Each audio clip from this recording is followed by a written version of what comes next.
subscribe to the Donnie Houston podcast, man. Donnie Houston.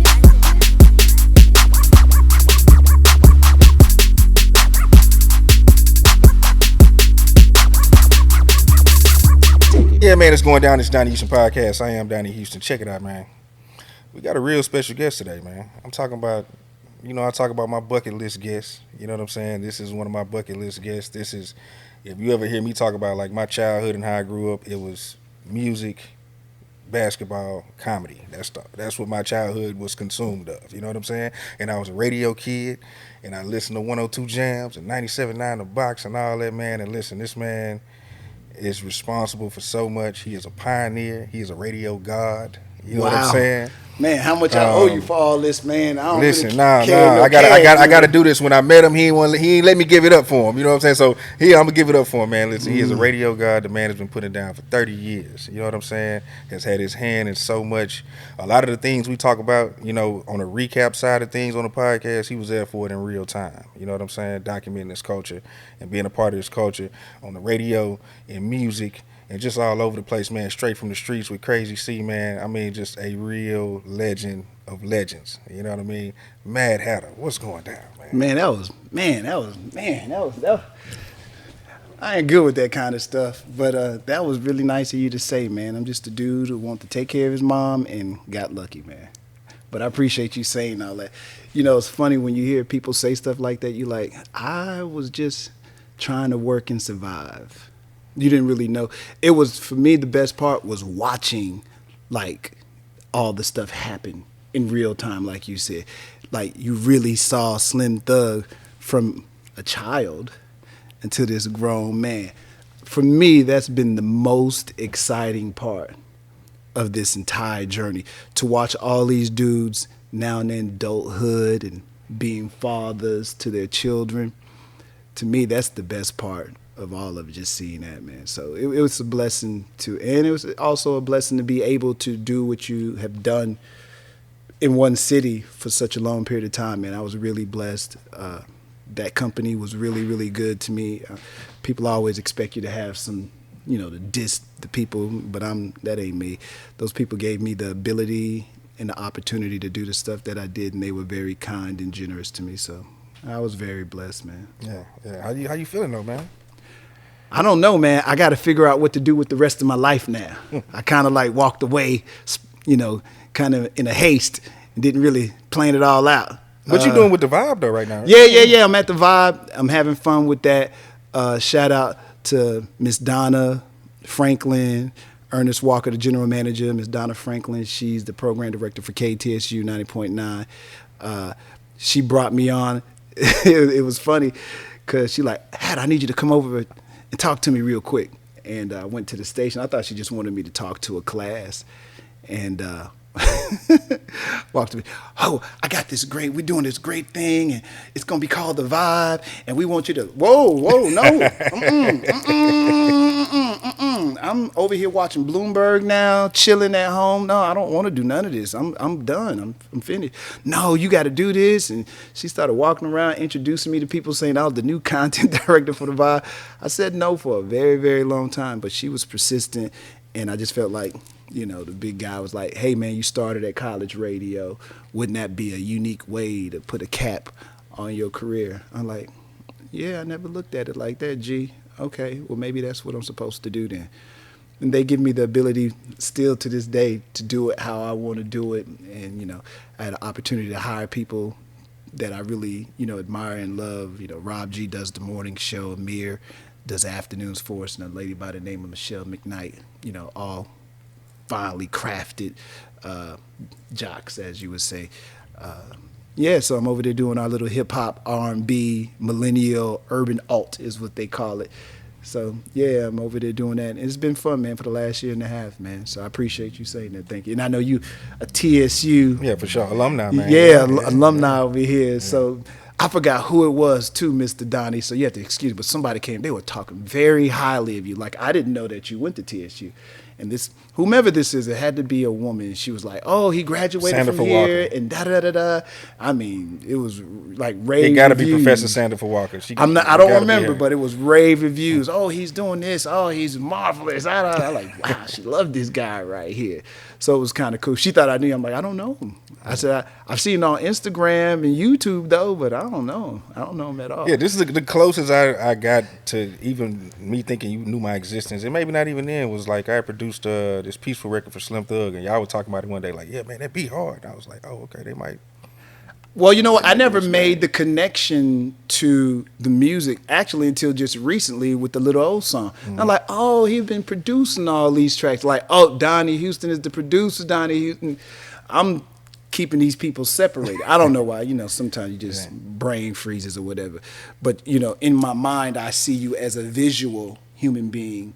So the musical part of Donnie, I'm still exploring, getting to know, because some stuff in there that I missed that your hands was on that I didn't know was in, you know, so I got to explore that. But I know the visual, I know the Donnie that does the podcast and gets the opportunity, because I just think it's cool, because I think you have this rapport with all these incredible artists in this city. You have a great rapport. Like they seem to be excited to want to come. Like it's funny, like, oh man, Hatter's just like, no, but they have this thing where they feel like they've achieved it once Mr. Donnie talks to him on his podcast. They finally arrived too. So it's always funny how somebody looks at themselves, and you know, which tells me that you're a good person, because you're like, nah, that ain't me. But other people looking at you like you that dude, but you never look at yourself like that dude. So sometimes you're like, I don't get whatever it is that they talking about. But you know, the hardest thing is, here's what you got to do. You got to try to receive it. And I've had a long career where I was never really good at receiving those things. In fact, I didn't receive it literally until it was done. And then people saw me on Instagram when all of us had our last little dinner together. And then, you know, for the first time, you look at comments and you're not looking at the hate. You're looking at all these things that you've done to people, and you're like, oh, I didn't really realize that they liked me. I thought I was just fighting the odds and you couldn't stop me. I didn't know I would survive this long because you actually liked me. You know what I'm saying? So it's a different way of thinking. So to have a long ass career and just because it's determination, and not even knowing that it's because those people, and you realize it, but you don't realize the love, but you realize that you have been afforded the opportunity to eat because of people, you know. So that's the funny thing about having the career. Like I said, I didn't know till the end, you know, that, oh, they kind of liked me. Oh, I didn't. All that time, you just.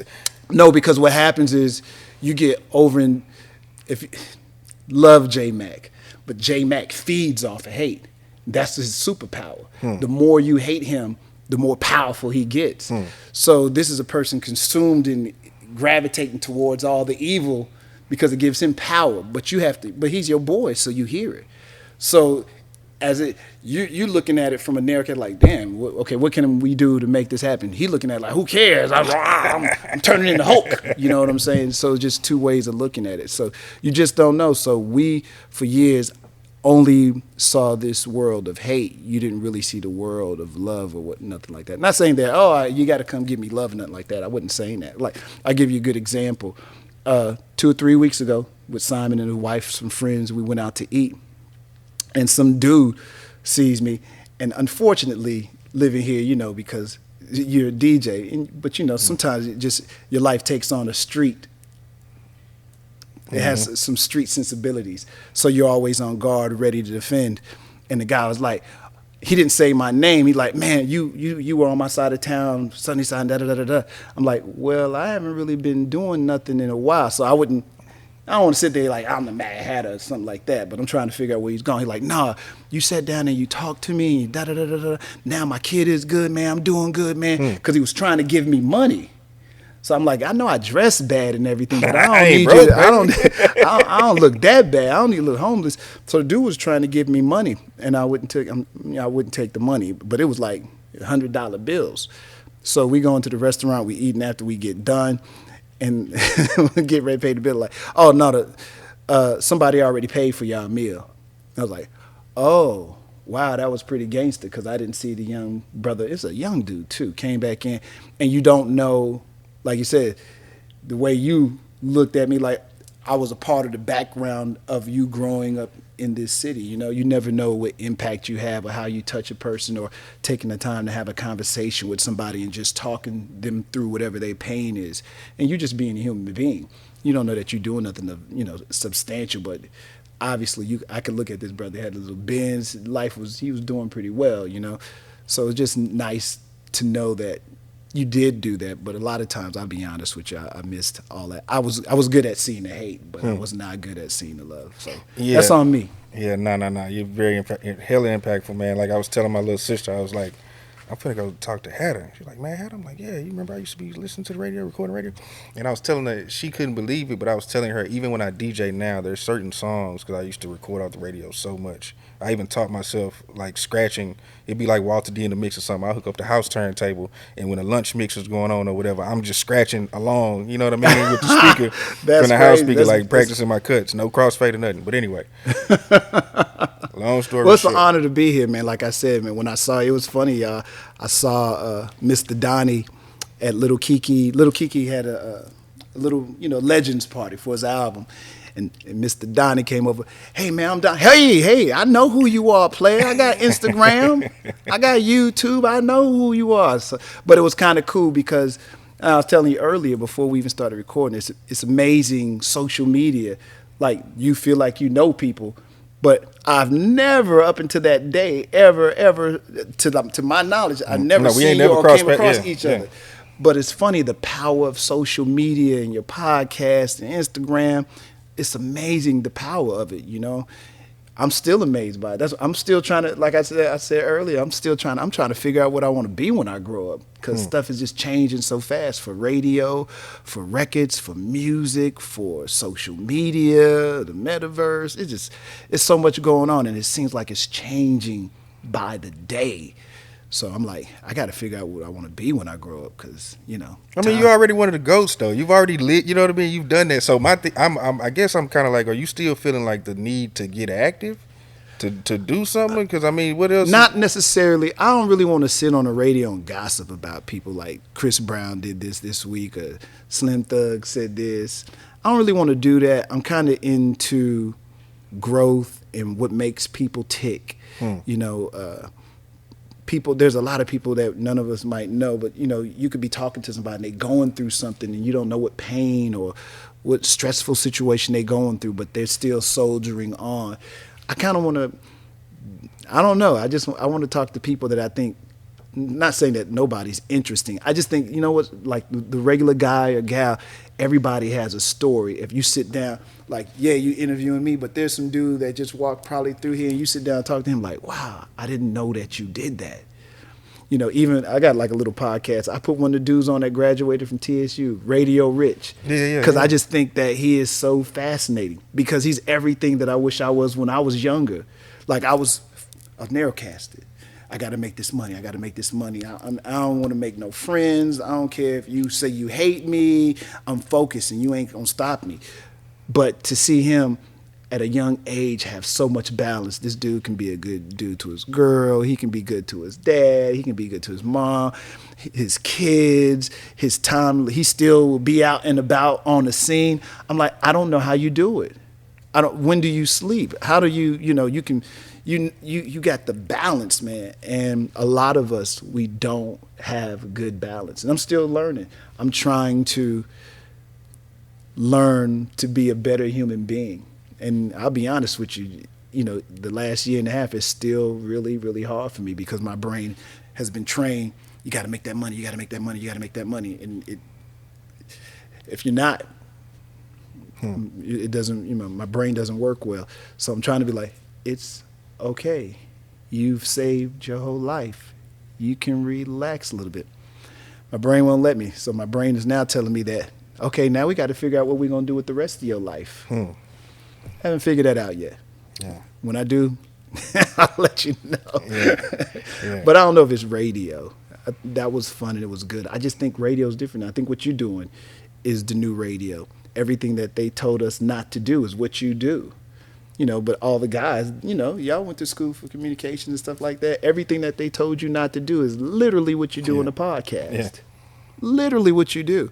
So you have to relearn, and I feel bad for a lot of our brothers and sisters still trying to be in radio because they didn't get these lessons.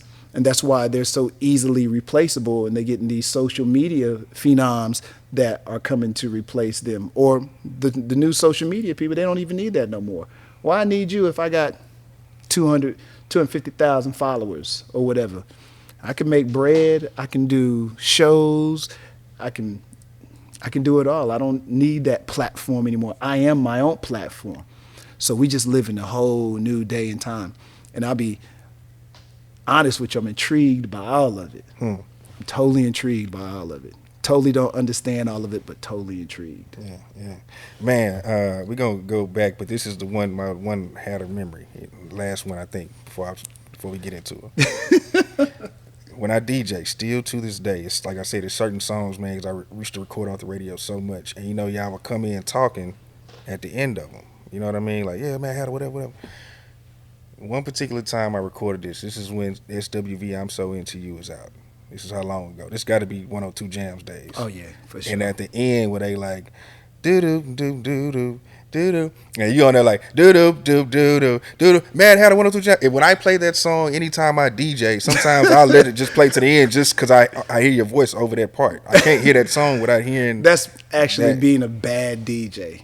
We are taught, for real, we were taught not to do that, but that's the way I felt, so I did it. I had a bad tendency. Anybody, if you listen to the radio back there, I would sing at the end of the songs because that's what I was doing in the studio. So singing at the end of the song and things, everything that they told us not to do, I did. But it gave character, though, I think, It probably did, and they probably gave me way more leeway than they probably should have. I probably wouldn't have had this long career, though, if they did, though. But it's a lot of those little things that they told us don't do that no one never told me not to do. But every once in a while you'll see a listener, why are you always singing at the end of every song?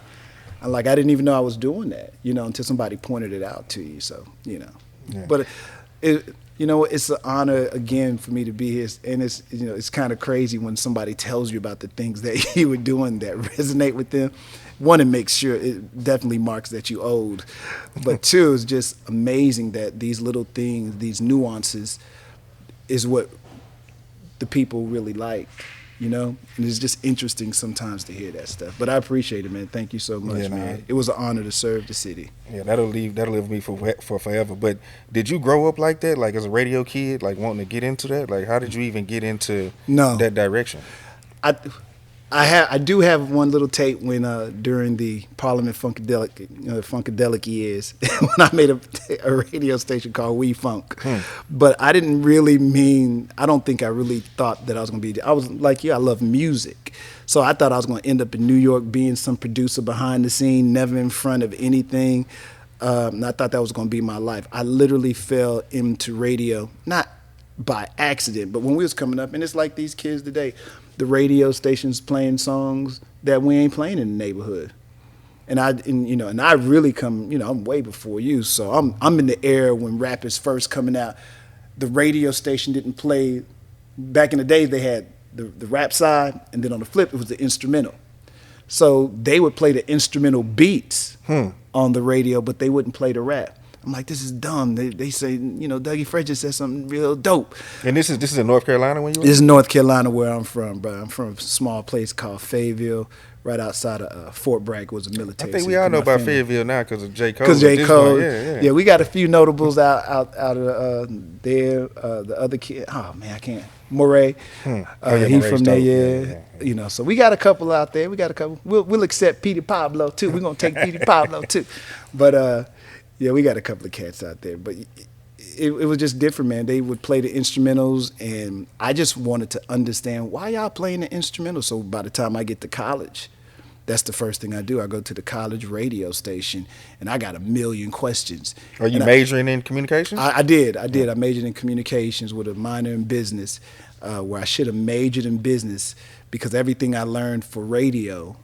I kind of this is no disrespect on communication or broadcast or whatever it may be called now, but everything I learned was hands-on. I learned it from working in the environment, which I think a lot of jobs are like that, but that's a whole nother story. We won't get into it. But the lady, I think I was asking so many questions. I think she was moved. She said, you want to work on the air? Because the questions I was asking, and I'm like, And then back in the days, I think people thought something was wrong with my head. I used to always wear these Run DMC hats, and she said you should call yourself the Mad Hatter, and I thought that was stupid. I kind of sort of still do to this day, but after you start making a name for yourself, there ain't no turnarounds. And she said, yeah, you should call yourself the Mad Hatter. If you call yourself the Mad Hatter, I think I can find a slot for you on the air. I said, really? Yeah. I said, I guess I'm going to be the Mad Hatter then. Then I thought, my real name is Benny. I thought all my friends called me Chill, so I figured that I was going to slip that in later on, but it never happened. My career, everything went kind of really, really, really quick.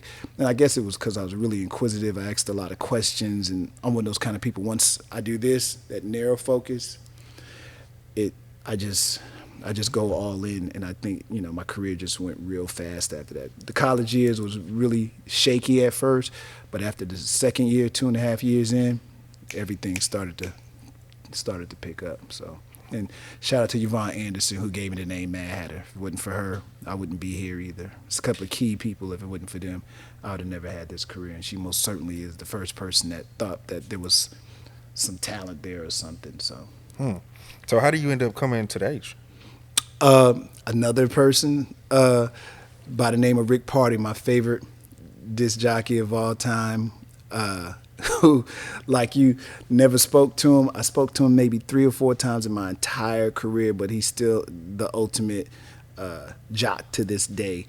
And I was a young jock and wrote a fan letter, especially as a black man with pride. We don't do those kind of things where we give props to somebody.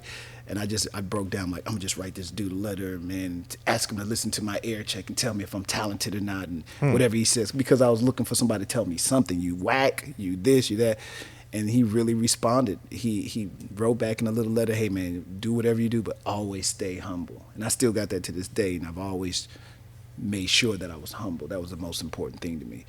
And he said, send your tape to Ernie Jackson, R.I.P. Ernie passed away a year or so ago, and send it to the general manager, which is totally out of protocol. Radio station, you send it to the program director. I sent it to the general manager, and I was a crazy kid, man. I had back in those days when social media wasn't big, I had a videotape on VHS of me in the studio doing all kind of stuff that I edited. I did my resume like a newspaper, and then I sent a bag of Doritos and $1, which I knew was gonna get their attention, because if you know radio, they see money. Jocks, they because it's illegal. So I know if they seen their money, they're gonna act a little funny. But I say, here's $1 so you can, watch my video, take a lunch break, and listen to my air check. And I got to Houston, man. And I really didn't even plan on being in radio that long, to be honest with you. I thought I was going to do this for like maybe 4 years. I was going to make as much money as I could, try to get all the way up to New York, and then I was going to go back to North Carolina and be a teacher. That was my initial plan. So all this other stuff that happened was not necessarily the part of the plan, but as you learn to love a place where you at, other interests and loves start to show themselves. And I think there's a high power that says you can still teach in what you're doing, but you're going to do it in a different way. So I received that message, and I just kept going forward. So. And you were rapping already too. Yeah, come on, man. When we growing up, everybody beat on the desk and everybody was rhyming. And I wasn't the number one rapping in the school, but I was a top 7. Yeah. Was that an aspiration? Like at the time? I was, man, the truth of the matter is, man, I was really, as much as I grew up on hip hop, there was really an R&B dance side of me, man. Like by the time I got to college, I was really into house music, to be honest with you. I was really into go-go. I was really into hip hop. I mean, I was really serious about my music. I thought, like I said, I was going to end up being a music producer, even in college. I still don't know how I did it to this day. I released a jazz album with a lady by the name of Melba Houston. She was like 50, 60 years old at the time. I'm some young kid, 18, 19. I still don't know where I got the money to do this. I still don't know to this day. I'm still trying to figure it out, but I made this little album with her, and it was Melvin Houston Live. I did a live recording at a club. I mean, it's incredible to this day. I don't know how I did it. I found an executive producer, not executive producer, but a producer, brother by the name of AB, R.I.P. to him. He was he worked at the radio station, but he was a jazz aficionado. So I'm like, hey, I want you to produce this album with this lady. He already had a relationship with her. They produced the album, put it together. I just came back and tightened it up. I don't know how I ever figured out any of this stuff. I read a lot, though. Like, even when I was young, I used to read these books about the music industry. So I don't know why a kid in 8th grade is reading books about the music industry. And I would read about contracts and understand contracts and points. Just naturally just gravitating to this stuff. It's just I don't know why to this day. So it's funny, even being in the business that we're in the broadcast, and I would see their contracts, and I knew where all the effery was in the contracts. You can curse too, it's cool. Unless you. Yeah. I seen the show. But yeah, man. Go ahead. I'm sorry. Now, okay, so when you come, what year do you make it to the H? The end of 92, going into 93. They brought me in, I think, in 92. I went on the air and did a couple of things, and then by 93, I was here. And so you get here, like, what's going on musically? Of course, Ghetto Boys, they starting to, You know what, really, this is the truth, man. I love the Ghetto Boys. Here's the funny thing about the Ghetto Boys. Where I was from, we didn't really flip it over initially. We just loved that sample. Dun, dun, dun, dun, dun, dun, dun, That's the case. So we rocked the beat for a long time. And then somebody at the little college radio station finally flipped it over, and we listened to the words. I'm like, oh, that's dope. So, but my brain at that time, it's Houston or anything like that. I just know that these guys sound different. I'm East Coast, so my whole life is East Coast. So I just know that they sound different, but I love the storytelling on it. And then I get a UGK cassette, Tell Me Something Good. And that changes everything for me. I'm still not thinking Houston. I just know whatever these guys are doing musically, they are on it. And, it's UGK, man. I literally popped that tape, playing it so much. Tell Me Something Good you couldn't tell me anything about that group. So it's funny that I gravitated so hard to that group, and then, a couple of months later, you get a job working in that city. And I'll be honest with you, when you say Houston, Texas to me initially, I am thinking cowboy boots and the horses, and then I get here, and it's the tight white era. I don't know if you remember that. White on white, the tight. Whoo, man, that was a wild era right there, boy. That was a very dangerous era. And so I get here, and I'm like, oh, they gangster here. This is not but this ain't. I'm thinking that these some country dudes. They country all right, but these country dudes will hurt you. So what's some of your first wake up calls are like? Okay, wait, nah, this is a little. Just the attitude. I don't know if there was like a particular moment. The dress, like I said, I came in the tight white era, so coming out clean. Yeah, everything white on white. The crease right here. It was a different vibe for sure. It was a different vibe. Nothing like scary or anything like that, but I knew that this was a city where they would get down if not the right thing is happening or occurring as well. So, it definitely could be a dangerous city at the time. A lot of bad stuff was happening. I'm coming off, the Stop the Violence movement and all that stuff. We coming off the heels of that when I arrive here. So you don't even know it's that bad, until you get here like, oh, okay, they ain't playing.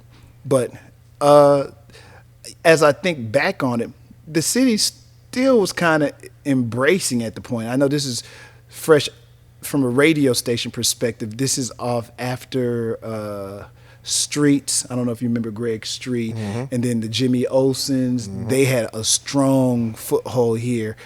But also when I arrived here, it's the Captain Jacks and Big Steve's.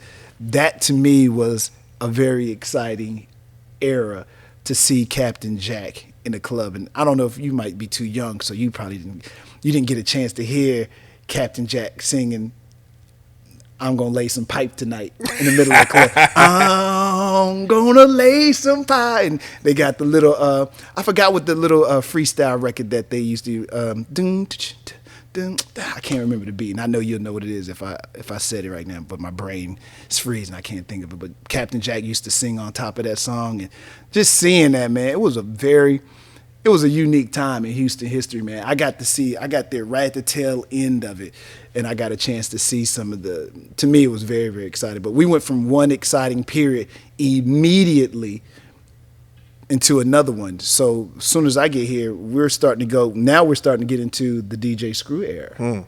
When I get here, this is ESG. In fact, because ESG, I think back in that time, the DJs could play whatever they want to play, and by the time I get there, they got like a little list of records you can play. It's all programmed, and a lot of people don't know that. They think the DJ just playing what they want. And I remember this because it's funny now. It probably wasn't funny. It wasn't funny then, but I remember E was upset because he thought that I didn't like him, so I wasn't playing his record. And then, God bless his soul, love this guy. I don't know if you remember Lonnie Mack. I know you're talking Lonnie about. Mack was a huge part of this music scene with Rap a Lot and just part On of this the Wheels music of scene. Steel is my homie Lonnie Mack. Yeah, Scarface talking about him in the song. And he called me on the hotline, Hatta, because I don't know what. Sometimes you just connect with people. You don't know why or what level, but you really do connect, man. And he called me on the hotline. Hey, man, ESG think you got a problem with him. I said, who? ESG. I said, I said, you talking about, so I'm thinking of ESG with the break beats from I forgot, it's on the, I got the big beat, and then they would sample this guitar thing on it, and the name of the group was ESG. So I'm thinking that, I know him for the break beats, but I don't know. So I ain't even connecting this as a human, one person, You're like, I need you to come to the club tonight so we can meet him and da-da-da-da-da. And I'm like, okay, I guess. So that was my first confrontation in the city that, you got to go through all the rappers and fight. Is that the first rapper that you met like that? Like, Well, confrontation, absolutely. But it was cool after that. just in general, just in general, just establishing relationships. I want to say so. I probably, when you first come to the city, the first person you're going to meet is Rap a Lot and Little J. Jay Prince now. That's going to be your first introduction to the city, so you know how it's supposed to go down. But Jay was always cool. There was never no animosity or you going to do this or else. But I've seen things, so I know actually what could happen. I got a bird's eye view to see some very special things in this city that I'll never mention, but I saw some special things in this city. And that was a part of the Tight White era too, watching, the dynasty of Rap a Lot and all the rappers on there, because it was just wild. Big man. Mike over there, Convicts, Big Mello, like they gangsta Nip. I'm telling you, it was a wild time in this city, and some people documented it very well. Like you said, Gangsta Nip and Convicts. I came right, I got dropped in it, like somebody came and dropped me in the middle of it and nobody told me the rules. For real, there was rules and nobody told me the rules, and I had to learn it on the fly. But I wouldn't take back any of those memories. Like I said, it was some sticky moments, when you look back, being in the club with certain individuals or, just anything. I seen some wild stuff, man. I've seen some people get hurt, and I've seen a lot of things, man. But I wouldn't take it. Because that's that era. I mean, everybody didn't have a camera on their phone and that, so, it can go down and, you know what I'm saying? If there was cameras at this time, a lot of these people's stories would be different. If there was cameras at the time. Not probably. It's a good thing that there wasn't no cameras at the time. Like I said, I seen some wild stuff, some injuries, and not saying Rap a Lot either. I just saw some wild stuff, man. I remember there was a club, I think it was Chocolate Town. Oh my God. Yeah. I seen some wild stuff in Chocolate Town. Chocolate Town could be like the Butt Naked one minute, and the next minute it could be like the OK Corral. It could be all the way there. But still good memories, man. It was still good memories, man. Jam City. All that good stuff. Yeah. Who was some of the first crew you were working with? Like, was Blaster over there at 102 and all that? At the radio station, when I first got there, it would have been DJ Aggravated. It would have been Def Jam Blaster. It would have been, and I'm probably mixing some of this stuff up because I was there for 2 years and then they merged, Clear, which is now called iHeart. They were Clear Channel then, and then they merged with the company that I was working with, and so they forced everybody kind of like to work together. So some of this stuff is like crossover. B Swift, R.I.P. to him, he was there. Another brother, Reggie Reg, I think was his name. There was 2 Reggies, by the way, too. There was one Reggie that mixed. Marcus Love. Like I said, I'm probably mixing some of this stuff up. These are probably cats that were in the club and also on the radio station. Is Mean Green over there at that time? Mean Green is certainly there. Mean Green at that point is probably, in my opinion, the most powerful jock that I had seen at that point. Because this is a guy who could have called anybody on death row and did and would. This is a guy that had connections to Master P. This is a guy that could call Little J on the phone. This was a deeply connected brother. So it was interesting to watch. And Green, you talking about me not following the rules. Green did exactly what he wanted to do. If he wanted to put somebody from death row on the air and have an interview and then play all death row, or rap a lot, or whoever, he would do it. And he never suffered the consequences like most jocks would. And so that was amazing to watch that happen. Green was amazing to watch too, though. Shout out to Mr. Greenster. Shout out Mean Green. I be talking to Mean Green, dude, man. good got brother. hella stories, man. Like, oh my he God. does. You really want some stories. Green has them all because all these people he spoke to regularly. He could pick up the phone. He probably had conversations with Pac or Dr. He told me Dre. managed Pac for a little while. Yeah, so he talked to all these people, man. He talked to all these people. So he had great relationships. He was another well-connected brother, man. Yeah. Very well-connected. Talk about because man, you got the small cameo in Jason's lyric, man. That's what I'm saying. You're so funny. Radio god, man. Legend, so funny. Man. I'm listening to Donnie. I see all the interviews he does. He's asking me all these radio questions. I think that's so interesting. You got to think, Hatta, your story doesn't really exist anywhere like this. And then this is, I told you, a radio kid. So yeah, no doubt. I feel you, man. It's just, like I said, you watch it. It's like you being on the TV show that you watch. So what were you expecting me to ask you about? I didn't. You know what? That's a good question. I didn't overthink it. I never.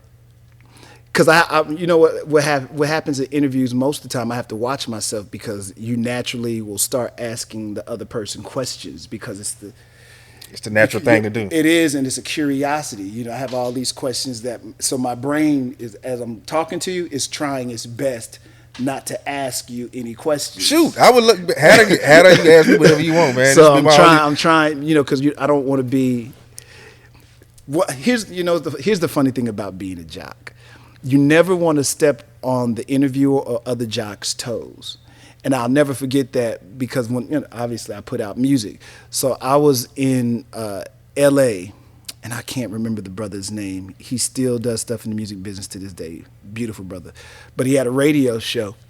He worked with Sway.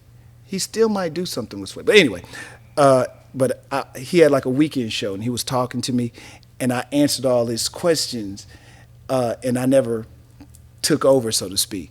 And once we were done, he was like, hey, man, you're the first DJ who didn't try to show that they're a DJ. You just allowed yourself to be this artist, man. I really appreciated that. So I always stuck in my head, like, let the interviewer or the other jock, let them be who they are. This is not yours. If you want yours, get your own, and then you can ask any question you want. So but it's fine. It's you just can ask etiquette. me whatever. It's just etiquette. I never got a chance to go to 97.9 to get the Mad Hatta interview. Nah. It wasn't really that hard. Whatever you want to ask what's so funny? me. You know what's so funny about radio? People. I used to always think it was funny because, there would be these people that would have these grandiose opinions about what a jock is supposed to be doing or what he's not supposed to be doing or what the morning show should be sounding like or what the morning show should be doing. I always thought that was funny because you didn't understand why I was doing what I was doing or my purpose. As the listener, and it could be somebody who their opinion was coming from another place. But, it was just always interesting. Not interesting, was probably irritating more than anything because I knew exactly why I was doing what I was doing. Like my job every day was I just wanted you to laugh. So I didn't care about if you didn't think that I was doing what you thought I should be doing. My purpose was to make the person who was unhappy or sad or don't want to go to this job, I was totally committed to making sure that that person laughed or got information. And so I always try to have us do I call it a full service show. So we're going to laugh a little bit. We're going to entertain a little bit. We might do bits. We might sing. We might rap. I wasn't going to be, shout out to all the other radio shows. I wouldn't want to just be the guy that just sat here and gossiped about some celebrity, because you think that that's what radio, to me, that's not really a radio host. To me, a real DJ, they coming up with these bits and these skits, and they're putting them on the radio because they're supposed to take the mind of the person away from something. And that's cool. I guess you can do that when you talk about people. And I get it if and I always use Chris Brown. I don't know why I use Chris Brown. But at that particular time, he probably would say something or do something and you have to talk about him. But other than that, I want to make sure, I'm going to give you the information, but I want to make you laugh and have a good time and maybe play a couple of your favorite songs too. So, you just understand how it works. And so sometimes it used to be irritating because, man, they play the same records over and over because you listen all day and you're not supposed to be. It's based on you probably listening for about 30 minutes and then you're going on with your life. But if you've been sitting there for the last 3 hours listening, it's not really made for you. This group of people done enough research to know that when you listen, when you put that radio on, I better be hearing my favorite record or I'm not going to listen to you. And you can play, that's cool to play. And it's a fine line, but especially even when I'm at the Vibe now, it's still a fine line, and we play so much local music. It's a fine line between what you can play that's not known to people and what's already a hit to people. Can you make them? Sometimes, but most of the time not. And it's just this hard line of give and take. And so sometimes that part of it was really hard. Because I understand, we playing these 30 records over and over and over and over and over again. And even for you as a jock, you get tired of it and you think that you can open it up a little bit, but you understood the process and you understood why. So I never questioned it. But when an outsider would be saying something like, maybe you should cut off your radio because you're probably listening too much, is what you wish you could say. But obviously you can't. You just got to keep going on. So, but those things used to nag at me a little bit. But I understood it too because I was that guy. When you first get in the radio, you are the person questioning why the program director or the radio station is doing all the things they're doing. That was me. I just told you. I got in it because I wanted to know why y'all was doing this. But after somebody, we don't do this because most of the people that's listening to this, they don't really feel this. But then once they learn that they do feel that, they'll give them a little bit more of it. So, it's a learning process, man. It's a learning process. Yeah. I don't know if that answered any of your question, but. No, it's cool. I was just saying I didn't get to have the interview, so if you want to ask, if you're thinking about stuff, you shoot the questions. I am curious. What made you want to even do the podcast and talk to, and you're very specific about whom you're talking to. That's why, to me, it's an honor to be here because there's legends that sat here and definitely not one of them. So I just feel like it's an honor to be here. But man, I can't allow you to sit in front of me and downplay stuff like that. Man. But really, what made you like, I want to sit here and who was your first interview? Okay, so this is how it goes. I'm a podcast junkie. Really? Okay. I've been listening to podcasts for over 10 years, like wow. 2008, 9, back when Juan Epstein with Peter Rosenberg and Cypher Sounds wow. at 97, back when Combat Jack was starting out and it was just Blaze and like 6-7 people on the show before it dwindled down to him and Premium Pete. Wow. You know what I mean? So you way ahead of me. I know of these people later. Yeah. I was totally oblivious to that world. I was on that and like I graduated college rather and never used my degree. So like 10 years I went without using my degree. I graduated and never found a job using it. I was DJing clubs. Were you trying to, or you just? I was trying. But the thing with the radio was like because I want to do radio. Even to this day, it's still like a dream. You know what I mean? But it was more so like you got to come in and do social media or something. And really, I was young and kind of arrogant and ignorant to not understand like you're gonna have to come in one way and eventually, you know, you get these other opportunities. And so I never applied for certain stuff. You know, if I was like, okay, I don't want to be on the promotions, and I'm get stuck in it's the promotions guy. You know what I'm saying? Where really the thing is, you get into the building, and you know what I mean. Everybody starts. You know what's so funny? Everybody starts there. I started there too. Not promotions. I started off my first job in radio at the major radio station. I was doing media research. I don't even know if you remember what that is. Media research is you pick up the phone, and you call somebody's house and ask them to listen to 10 seconds of a song. And we would do that for like 30 songs. And you had your fingers crossed that these individuals that you just cold called will actually listen to these songs. That's where I started off at doing that. And that was not a fun job from my memory. But I thought the interesting part was the information. I love information. I love documentaries. And I did love the information because I'm like, wow, that's amazing that these different people with different backgrounds, men and women, whatever their background is, they might gravitate towards this one particular song. You're like, wow, across the board, they all really like this song. That's pretty amazing. So I was really into research, believe it or not. And I don't really know. I think if you want to be on the air, you kind of like nudge your way on. It might start off as a joke. I'm sure somebody had the microphone on and was letting us scream in the background and say something, but I was focused too.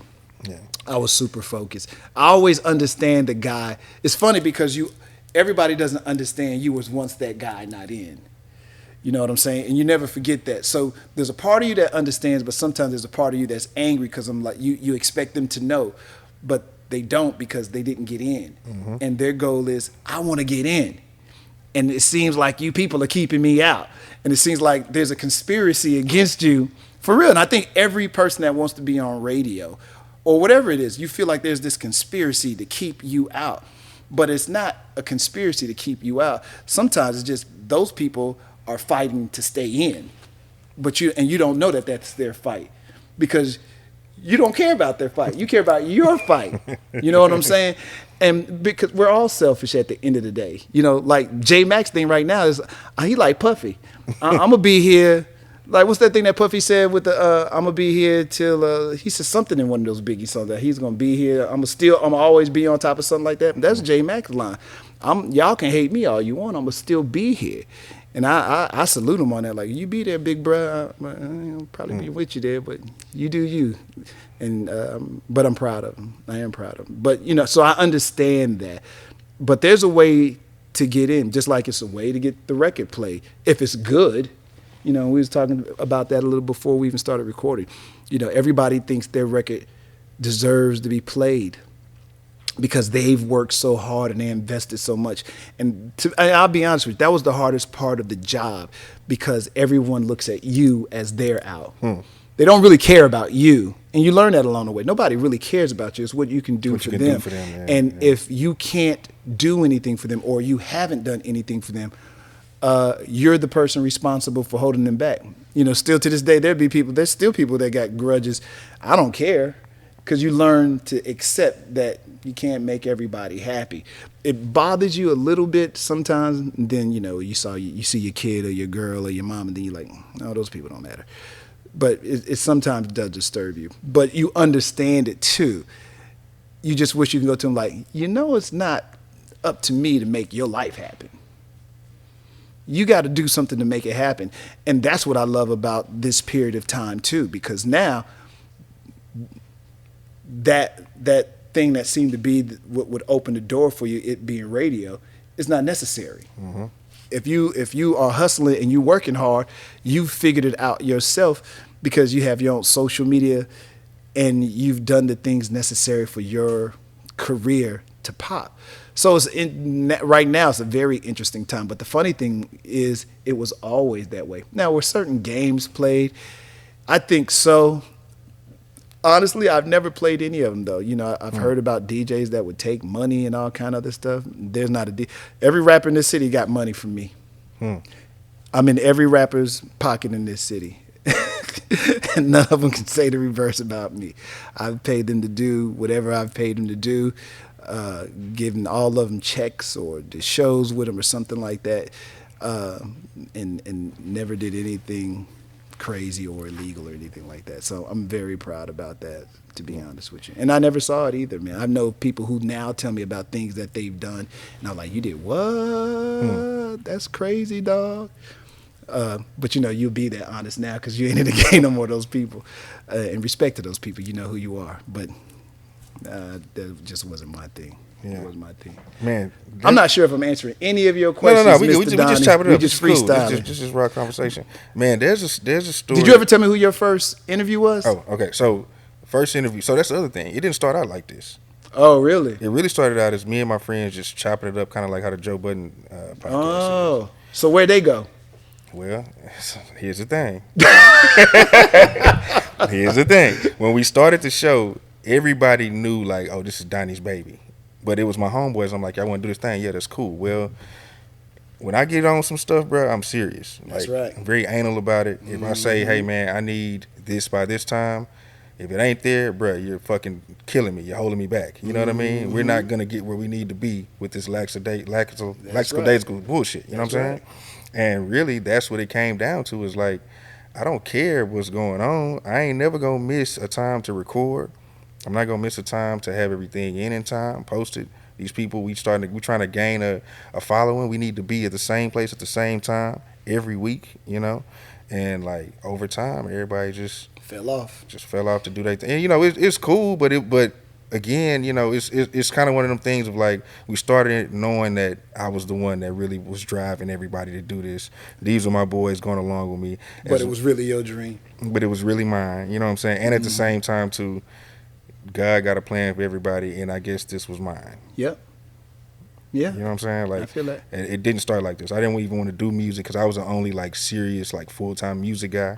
So we just kept general conversation, some music shit. But my partners, man, they might say some shit about people I work with. And it's like, man, how I'm going to face these guys and y'all cracking jokes and talking shit, you know what I'm saying? Which was cool, but it's just, I just wanted to stay away from certain things.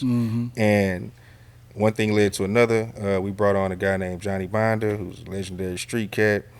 He said some things that Jay Prince didn't like. I got a phone call at almost 1 a.m. I'm on the road.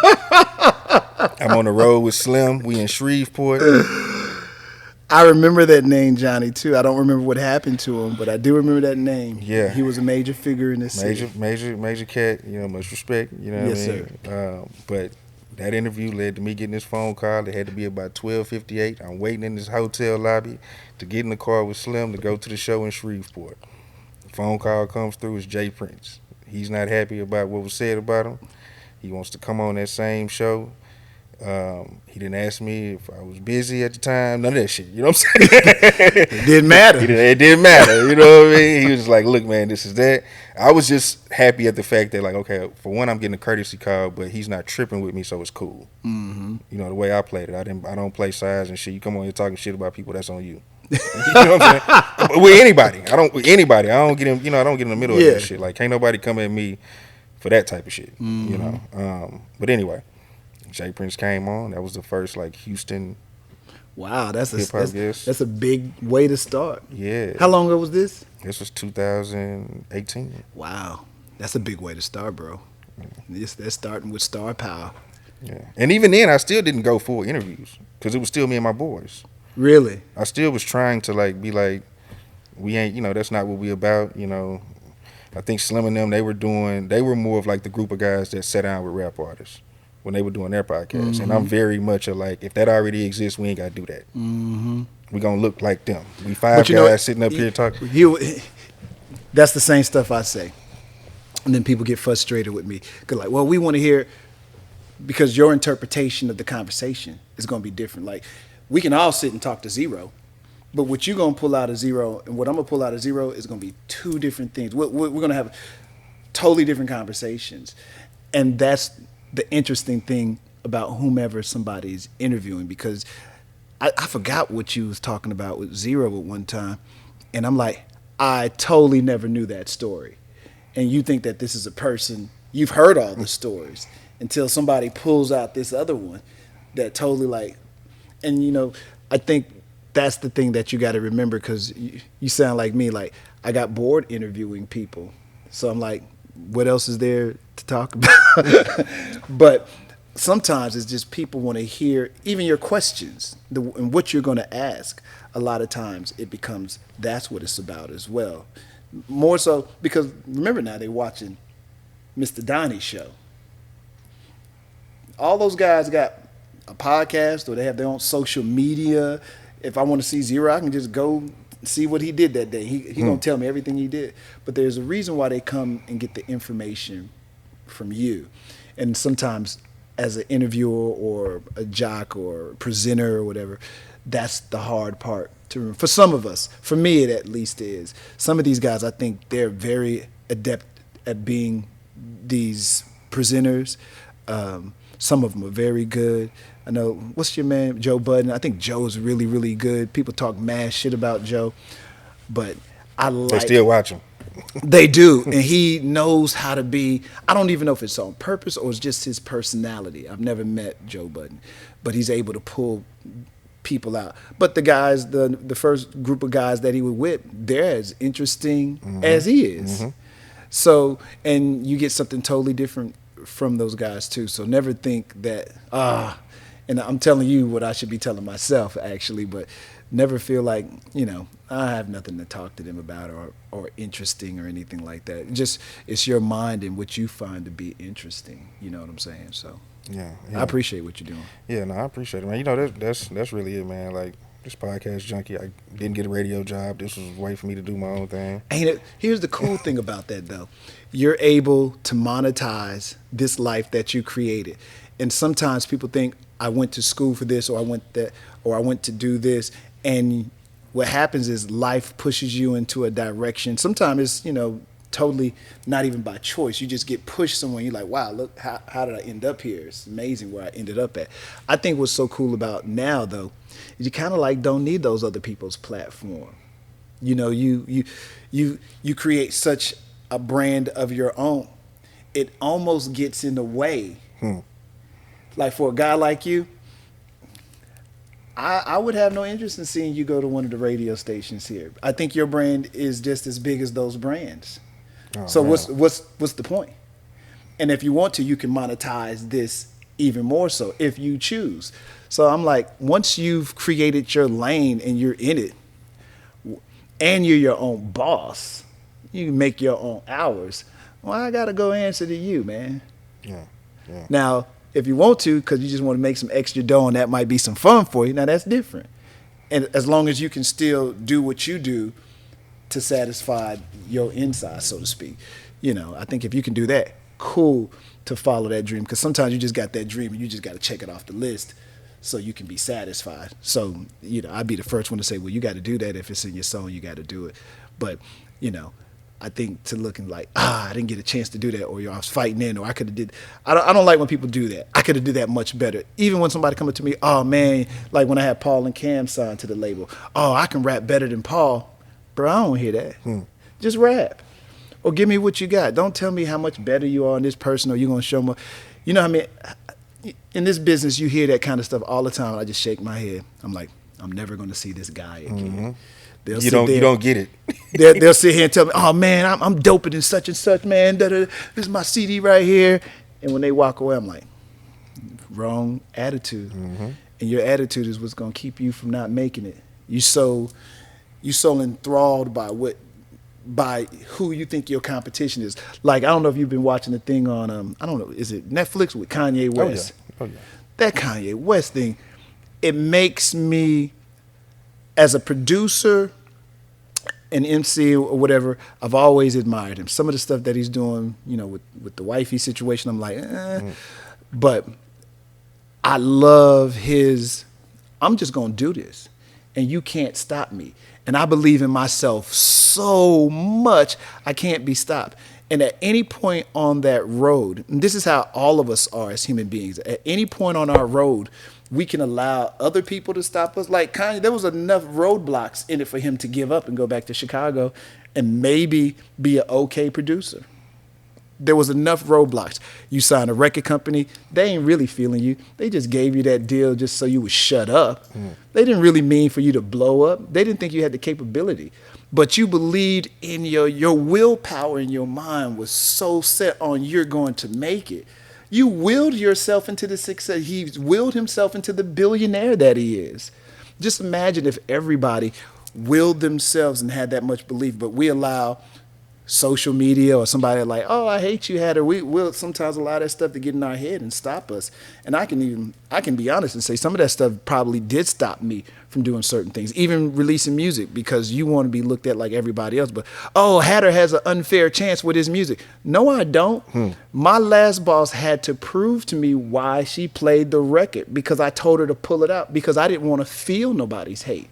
She said, that's cool what you're saying, but let me show you why I can play your record. And when she showed me the stats on my record, I was like, oh, let me shut up and let you play the record then. So this guy complaining, oh, they don't never play nobody else's record hit. Bro, make a hit. I got proof that mine's a hit. So I'm okay. I feel okay with me now. But a lot of times I would cower, if you will, and not want that pressure. You know what I'm saying? Even when I had Paul and Cham, my program director at the time, he had to pull me in the office. Hey, let me talk to you right quick. These he was a white guy. This is Paul and Chamillionaire, sir. So you don't bring that record here, sir? I took it to the mixers like I was supposed to. I said, when I work here, I'm the Mad Hatter. When I do my music stuff, that's Ben, who does that record stuff as a record company guy. I follow the rules. I gave it to your mixers. Your mixers didn't like it. Paul and Cham were doing 70-something beats per minute and 75 before this was popular. Then, yeah.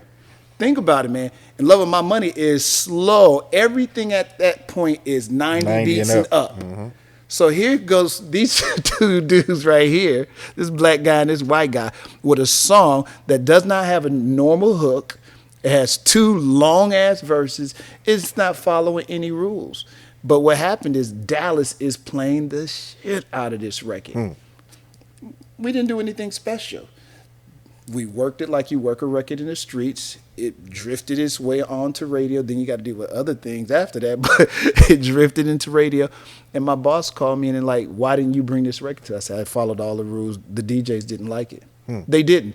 They'll lie now and say that they did. They never liked none of my stuff. And I'm okay with that. I get it. I'm me. I ain't none of these good rappers here, but I'm me and I love that. But Paul and Cham, I totally didn't understand it. And I'm like, so it messes up your mix. Well, stop those 90 beats per minute, play that record, then go back to your regular mix. But you try not to take it personal. Sometimes I think it was personal. But, people don't realize that your hate could have been out in the streets and right in your own organization. But, you don't sit around and cry about it because you look like you at the top of the mountain. So don't nobody want to hear you cry or show you showing your tears. Nobody gives a shit, right? But, he like this record, he did the same thing. He pulled some research from Dallas and what was happening in Houston because I didn't understand all the research at that time. So they had to explain it to me. And he was showing me like, these guys should be getting played on this radio station, and I'm going to play their record. But I understand that I'm your boss, but I understand as long as we follow the rules and this ain't happening, that ain't happening, talk to me about this kind of stuff. I said, I'll probably never, ever bring a record to you, but I appreciate what you just said about those guys because I think they deserve it. I know they're the hottest things on the street, and they deserve the opportunity. So that was cool. Can you talk about even, because we're going to jump back to some other stuff, but while we're here with Payton Fool, can you talk about grabbing Paul and Cham and saying, I want to bring y'all over here and do this record? Shout out to Big Cat. We probably got Paul and Cham because of Ron C. I'm not 100% sure about that, but I want to think so because all these guys in the Swisher House at the time. There's no way. Ron C started. Y'all started. He was telling me you put it. You gave him the OG runs. You know what I mean?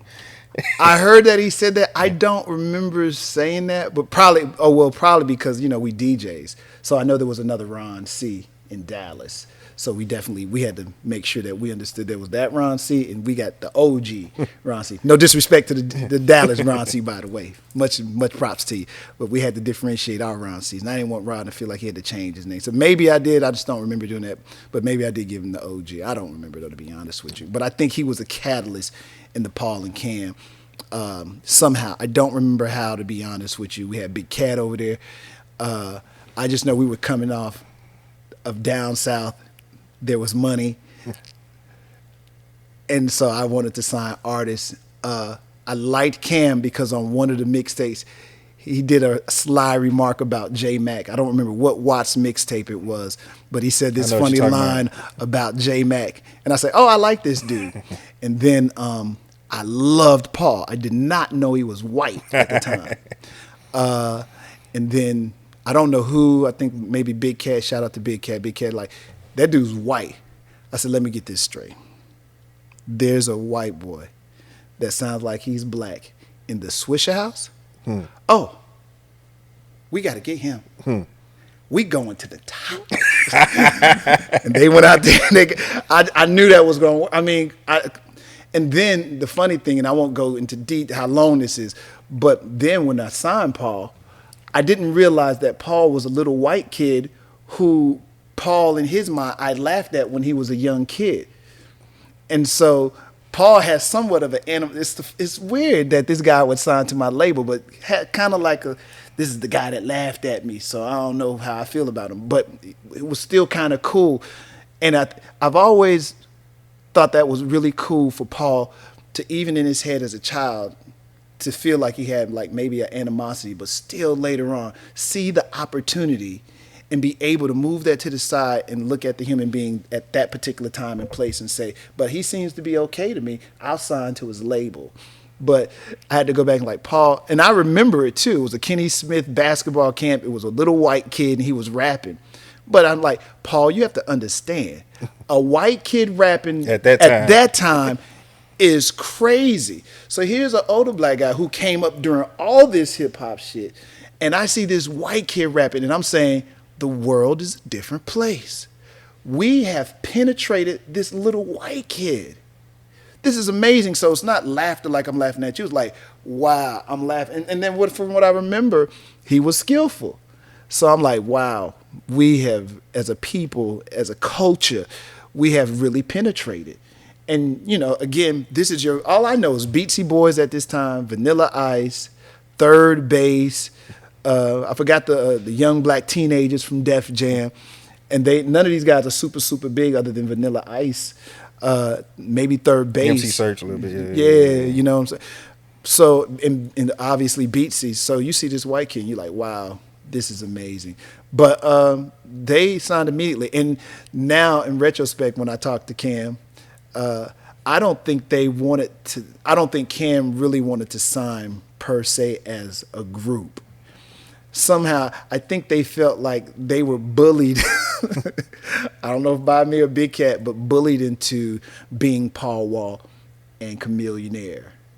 But I just thought that they were brilliant. And the other funny fact is that track for In Love With My Money was a track of mine. Like about 3 or 4 of those beats on that Get Your Mind Correct album were beats in the studio that I'm not as skillful as those guys. Those beats were sitting around the studio probably for 2 years. In Love With My Money was a track that I would go to the studio like, I'm gonna write something on this beat because I thought it was so dope.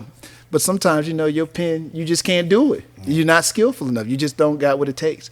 And Big Cat rummaging through all my music in the studio gave them the track. And he came to the house and like, listen to this. I said, we out of here. You like, you ain't mad? I like, man, you can rap to everyone. You can take my vocals off the track and put them on it. I don't care. These dudes are really about this life. They really can do this thing called rap. And so, yeah, man, we really got lucky, man. It's time, place, situation. It's interesting, not to cut you off, but it's interesting that you said that, you know, Cam, in retrospect, you feel like he wanted to be solo because, I mean, that's, you know, the split really happened. Over there with y'all. You know what I mean? I knew it was going to be a split too. You try to head it off. Cam, he won't admit it. He won't never say that he's about money. We'll Cam fight about that bread. He won't admit that. He's a philanthropist now. But I'm very proud of him. I'm proud of all those guys. But I knew we had a problem with Cam. Cam was like, I want some money. I'm the label. No, Cam, I got 20, 30 people I got to take care of. We had the gospel label with Shay Atkins and Gary Mays and Sounds Urban Life. We had all these 50-50 twin. Love 50-50 twin. Savoir Fair. OG Ron. See, just put a record out. I was responsible. It's almost like you're a father. I was responsible for making sure everybody got paid. And then, the big downfall of Southwest Wholesale happened.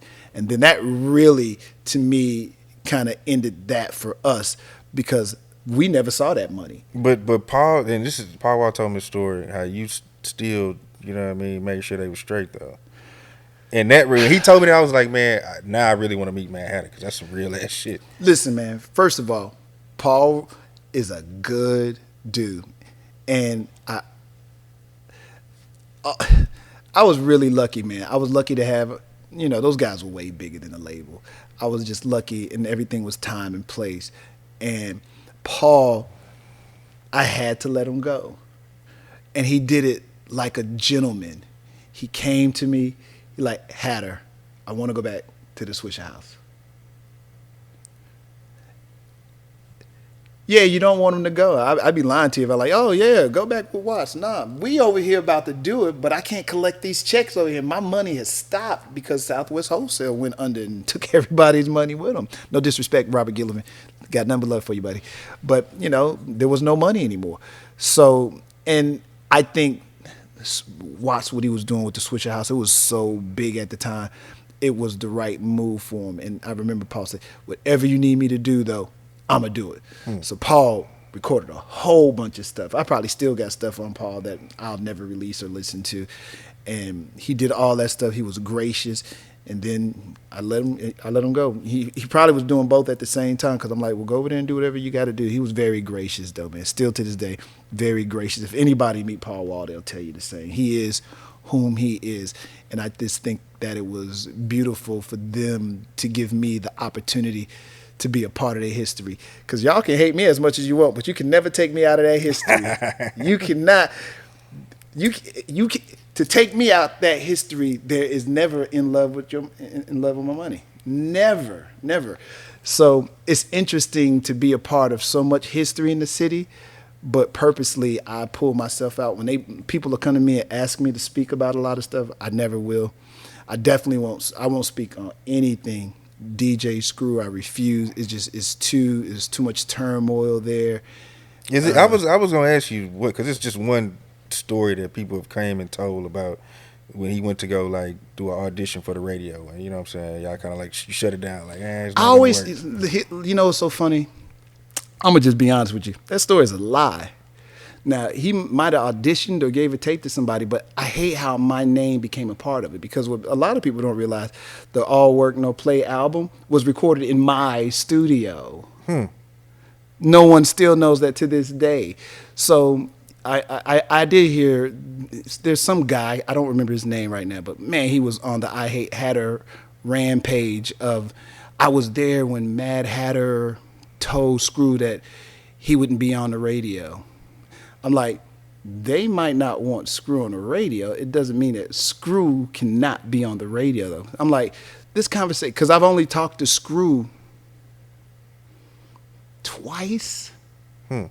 Maybe 3 times, and I can tell you every time. One, I used to do this thing called Straight from the Streets. The video that everyone to this day still uses that I continue to let people use and don't stop them because I don't want to hurt their feelings, but I could and can, is video that I got them all live at the Club Connection is the club I was trying to tell you before I got started, or maybe it was you with the Down South song. It's Club Connection. I got all of them performing, even the Swisher House, I got them performing at Club Connection, which I paid for those guys to be there, and I got that live footage, and I put it on the Straight from the Streets video, which is out there on YouTube. I could pull it at any time, but I don't want nobody to say I was hating, so I never pull it. But I should, because I own all that. But I just always thought that was interesting how this person said that I said that. And I think they want to believe that I said that because it's easy to point the finger to me to be the one you hate. But it's really dumb. I don't know why I would have did that. But that's the one time I talked to Screw, and he was so gracious with me to allow me. And I think that was the second. That's not the first Screw House. I think this is the second one in Mo City. Yeah. Hawk, R.I.P., C-Note. Courtney is C-Note. Will Lean. Thank you, brother. Will Lean. I'm missing somebody. Aldi was there. Aldi. Thank you. You know this video. All of them just incredible freestyle done. That was the one time I talked to him. I didn't really talk to him at the video shoot. Now, I won't go into detail on this, but there was a brief 30-second conversation at the DJ DMD video. 25 Light, I heard about that shoot. Yeah. Yeah, so I won't. Yeah. So there was, and not that it was a bad conversation, at this time, everyone lived a particular lifestyle, and I'll just leave it like that out of respect. So there was that meeting with him, and really that was it. I've never seen him any other time. Even with Fat Pat, I met Fat Pat only about 3 times. Now Hawk I saw a lot, but his brother I did not. I still had my old school Beamer that I had, and I remember when he saw it, I was at some club, and I didn't even know that this dude knew who I was. I was honored. It was Fat Pat, and he was like, "Man, I'm gonna be riding foreign like you next year, Hatta." I'm like, he looking at my little old school car, talking about he gonna be riding foreign, and then life changed. But yeah, and because of that is why I never talk about that history, because it really pisses me off, to be honest with you. And what happens, I've noticed in life sometimes too, is that you can be having a conversation trying to explain to people the process of what radio is, and it might get misinterpreted one way too. But I never had that conversation whatsoever. But I can understand the conversation probably was had by somebody saying we can't play that on the radio. Think again, this is just common sense. If you got songs playing at regular speed, you have to remember everybody thinks Screw is what Screw is now. But think about this when you first heard it the first time, and somebody said that they listened to slow down music. This is not, it's uncommon at this time. This is so underground. Think about it. So a lot of these people, especially, if you got stations run by these white conglomerates, they ain't getting it. Yeah. First of all, think about the name Screw. That was even, I don't say like a scary word, but almost, when you think screw, you think effing. Yeah. So people like, oh, you screwing the music. As soon as people hear this could be your mama and she black. As soon as she hear that, though, she thinks something different. In this city, we made that word, not we, the culture made that word mean something. So you can say that word now, even these white parents in this city now here, well, probably across the world now. But at that, now you can say that word and it doesn't have the same connotation. It does, but it doesn't. If you know that, as long as you're saying that conversation in context, you get what I'm saying. But that probably is the only thing that bothers me. And shout out to Pimp C's wife, Shannara Butler. I love her because I wouldn't do anything in the city, and she wanted me to host something for Pimp C and UGK. And I said, I love you, Miss Butler, but I'm not doing that. I don't want to do anything connected with UGK, just because the city takes ownership. Anything. Were you having like with the Screw thing? Was it issues with the UGK or any other type of like? I never. No, not necessarily. I have one problem with one person in this city that was bull as too. But never really no problem. I think sometimes what happens, people don't like you because they think that you're holding them back from something, but they silent about it. Like I can tell you people who said some hateful things about me, and then they come in my face and be fake. Well, that's the game. But I never reveal them. When I see them, I still speak to them and shake their hand. Some of them would have no idea because other rappers tell on other rappers. Yeah. And other rappers, like I know all their secrets, but I never tell them because it's out of respect. So I just let them all, somebody got to be the guy that they can pin up and shoot at. So I let it be me. I'm cool with it because I can take it. But I'll hear them all talk stuff about each other Then they go get on each other's record. It used to be amazing. I'm like, and I'm not that kind of guy. Once I say I don't like you, I really don't like you.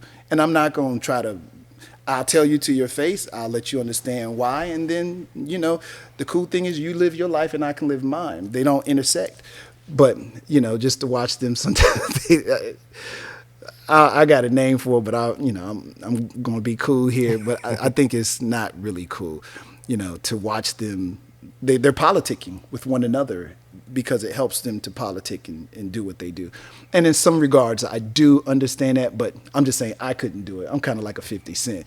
If I got beef with you, our beef is just till the end. Yeah. And I'm okay with that. That's just me. I've always been that way. I'm a stand-up guy. What I say is what I say, and I don't veer off. I'm not frightened or fearful or scared or will run. I'll face any human being, and I've always been that way. And I expect men to be men. Yeah. And when men act differently, I chop it up as that's what you have to do. Yeah, that's how you have to live. Yeah. And if you can wake up in the morning and look at yourself in the mirror and be that way, no. I ain't here to judge. I ain't God. I'm the same way. Man. But talk about, because a lot of things you were saying with the hate, and even at the beginning of that, say what you want to say. You was going out. What? You know what I'm saying? Donnie, I don't know if you really know it like this, but you're interested. You done some research, man. I was a person in pain. Here's the funny thing about say what you want to say. I didn't want to be that guy that they hated, but at the same time, I was letting it be known that you can say whatever you want to say about me. You're not going to do anything to stop me. And then you think that you need me, so you won't confront me. Because if you were, in my whole career, there probably was one person to ask me a question. And after I explained it to them, they were like, oh, I get it. And this was a guy that never made it. I don't even remember who it is. I just remember it was one person. Everybody else, they just sit in their corners and assume. And they or hate. Yeah. I'm not paying my shit. And I'm like, man, if you don't, like, there's some rappers that say, oh, don't get on Hatta's record. He's not from Houston. I heard all kinds of stuff. And some of the people that told me, I love them because I know they were just being cool. They're like, hey, I'm just letting you know, this dude is a hater. So I'm just letting you know. So, and I won't reveal those people because they're close and dear to my heart. And certain rappers, y'all all know that's my guy because he was willing to stand when nobody else would. But I get it. Some people are just like, it ain't my problem. So I can't necessarily be mad at you either. But certain things that happen, you could certainly have this person go to your aid quietly. I'm not saying make a big pitch and try to stop the hate socially or anything like that. But if you see somebody saying something that you know is not me or my character, clean that up. Because if somebody did it to you, I'd clean it up quickly. Nah, that dude ain't like that. No, that's misinformation. But, I guess people got to move the way they move. So what happens is you become very distant, so to speak. So it's a weird position to be in. You never trust anybody. Some you trust. You respect them all for their art and what they've achieved, but sometimes you keep your distance at the same time too, because you feel like they could easily be in a position where they have to pick or choose, and you ain't gonna get chose. Yeah. Man, it was a remix that never came out though, man, that I heard. With all the DJs from 979 was on there. It was GT, man. It was T-Grade. Did it come out? No. Say what you want to say remix? Did it? J Mac might have been on that rap. Blaster. You know your history, man. That's pretty interesting. I've only heard it. T-Grade let me hear it once. I got to be honest with you, man. I'm pumped up, not pumped up, but I'm honored for real because some of this stuff, nobody else. They're like, I don't know what the hell Mr. Donnie talking about. Say what you want to say. I actually leased it to Def Jam Blaster a few weeks ago because I'll be honest with you, I was trying to put together a compilation. I got enough records, believe it or not, to have a greatest hits. I know that's hard to believe for some, but I do. And then I had done an album before I quit. I was working. I'll be honest with you, my quitting was premature. I really probably was going to quit in 2020, but then everything, the world is weird. But I was doing my last album, and I was going to get everybody on it. And I still have these tracks. I did the video and stuff with Zero, and got some music with Chose and Beat King. And I never put it out. So I'm like, this is stupid not to release this. And you spent all this money on some of this stuff. You should at least just put it out there. If it moves, it moves. If it don't, it don't. I do pretty decent numbers for a guy that some might call whack, though, man. I got some pretty good numbers, man. I get the little Spotify numbers every month. I be like, man, this is pretty impressive for a guy that don't promote nothing. But I'm working on trying to do a greatest hits, and I hit Blaster the other day about that Say What You Want to Say remix. So I know, I did have a problem one time with a rap group. This is connected almost to Say What You Want. This is prior to Say What You Want to Say. You probably don't remember Hanging. Friday night, feeling all right. Yeah. Hanging Yeah, with. yeah, yeah, so that's yeah. really my first song that I ever put out. That's 93, 94. I'm old school. So I did this thing called a disco version. So the regular song is 4 minutes long. Then this is how old school I am, y'all. I did a disco version. It was called Holla at Your Boy. The song became a 15-minute epic. 3-2 is on it, R.I.P. That's my cousin. Is it really? Yeah. Love 3-2. 3-2 is on it. Big Mellow's on it. I don't remember everybody that's on it. There's a gang of Houston history on this 15-minute version of the Hanging song. I never released it. So with the greatest hits, I was going to you know what? I never put that record out with the whole, I put it on wax and some cassettes, but it's nowhere digitally. So I'm like, I should put that out. So I'm going to put that on there. And then I hit Blaster because I'm like, hey, do you got the dirty version of the Say What You Want? Because it was like a bounce. Mm-hmm, mm-hmm. So, and Blaster, if you're watching this, I don't remember who did the music for the bounce version. I don't know if Luscious Ice just mixed the bounce beat behind it, or if Blaster did the remix. And I probably should just text him and ask him. But I would just ask him like, hey, do you still got the? So it's funny that you mentioned that. But that is out there. I don't think it got. This is when everybody was doing the underground mixtapes. Aggravated and Blaster were doing. I forgot what they called their mixtapes, but they were selling a lot at one time. Then boys started slowing down on the bootlegging with those mixtapes. But they had some pretty big ones, and I think that song was on one of their mixtapes. But Luscious Ice was rapping on it. Oh no, he did the intro. J Mac did rap on it.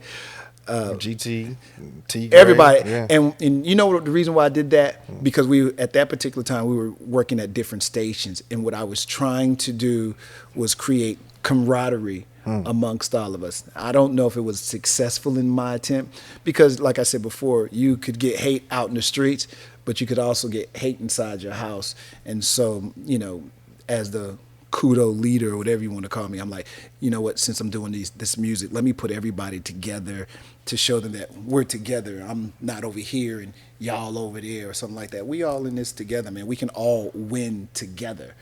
So, you try to do that by leadership and all that kind of stuff. So yeah, you're right. That is out there. So I might put that on there too. I just got to figure out where the track is. I have that version, but it's the clean version. I don't have the dirty version, which is, I don't remember J Mac cursed on it. J Mac cursed one time on a song, and that's because ESG got him to curse on it. And I forgot the name of what ESG album that is, where you get the special treat of hearing J Mac curse once, because J Mac does not curse. Just in life in general. No, he does not curse at all. Wow. He does not curse. Now I curse, but never did I curse on the radio. Man, talk about, because Say What You Want to Say it had some burn. I was hurting, man. I just wanted to be loved and accepted. And it's weird, when you come from outside the city, this city is very territorial. So once y'all embrace something like Screw, it belongs to the city. Chad Butler, he belongs to this city. UGK, Bum, they belong to this city.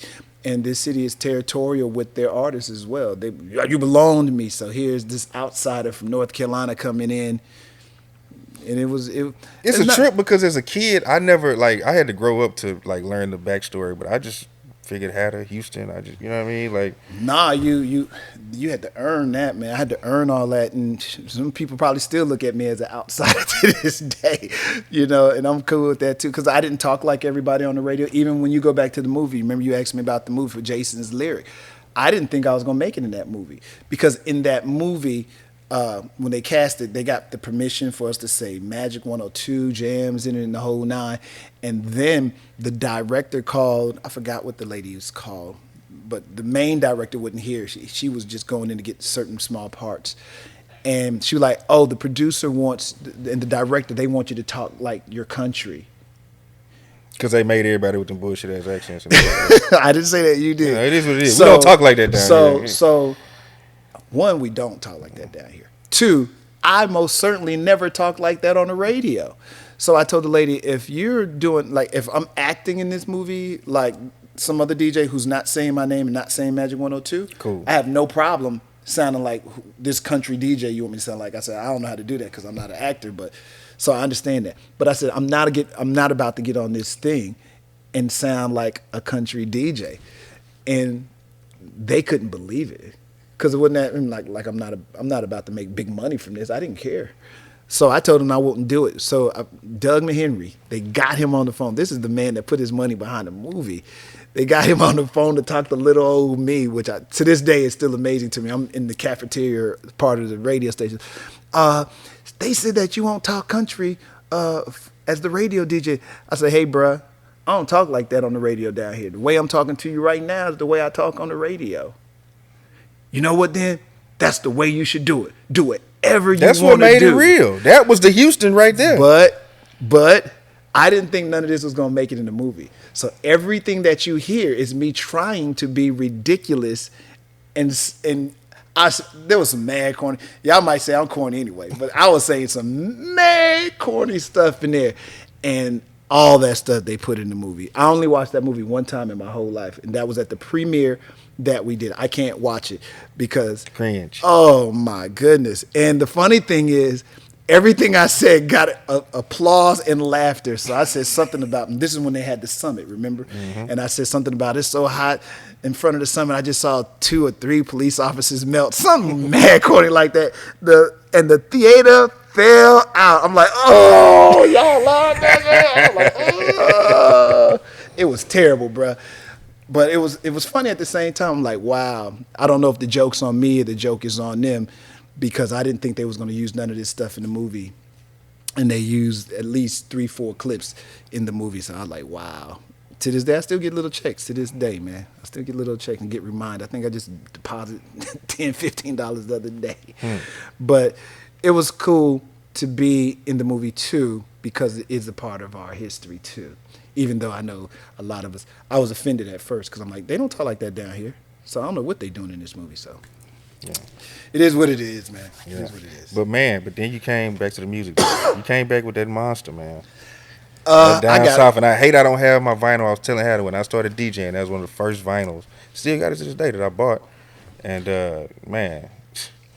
And I know I've been long-winded talking to you just because, I'm just excited to be here. So first of all, apologies if y'all No, this is perfect. Apologies to you, and I know I probably cut you off a couple of good times, and things you asked me I probably didn't answer correctly because I'm just like, I still don't know why I'm sitting here.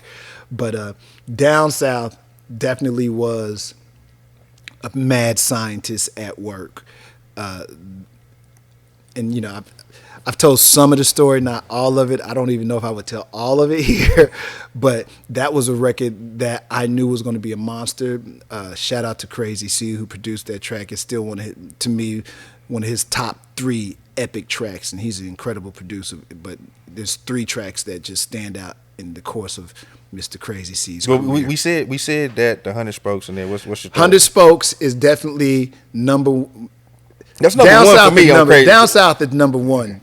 And I'm not talking about my song per se. I'm talking about the production, the producer of the track, Down South, because I know it was an Outkast track. And if y'all would have heard Rosa Parks' Outkast on that Down South, that song to me would have been even bigger than it was, in my opinion. Down South really should have been a bigger song, not having anything to do with me. Please understand it, just the track itself.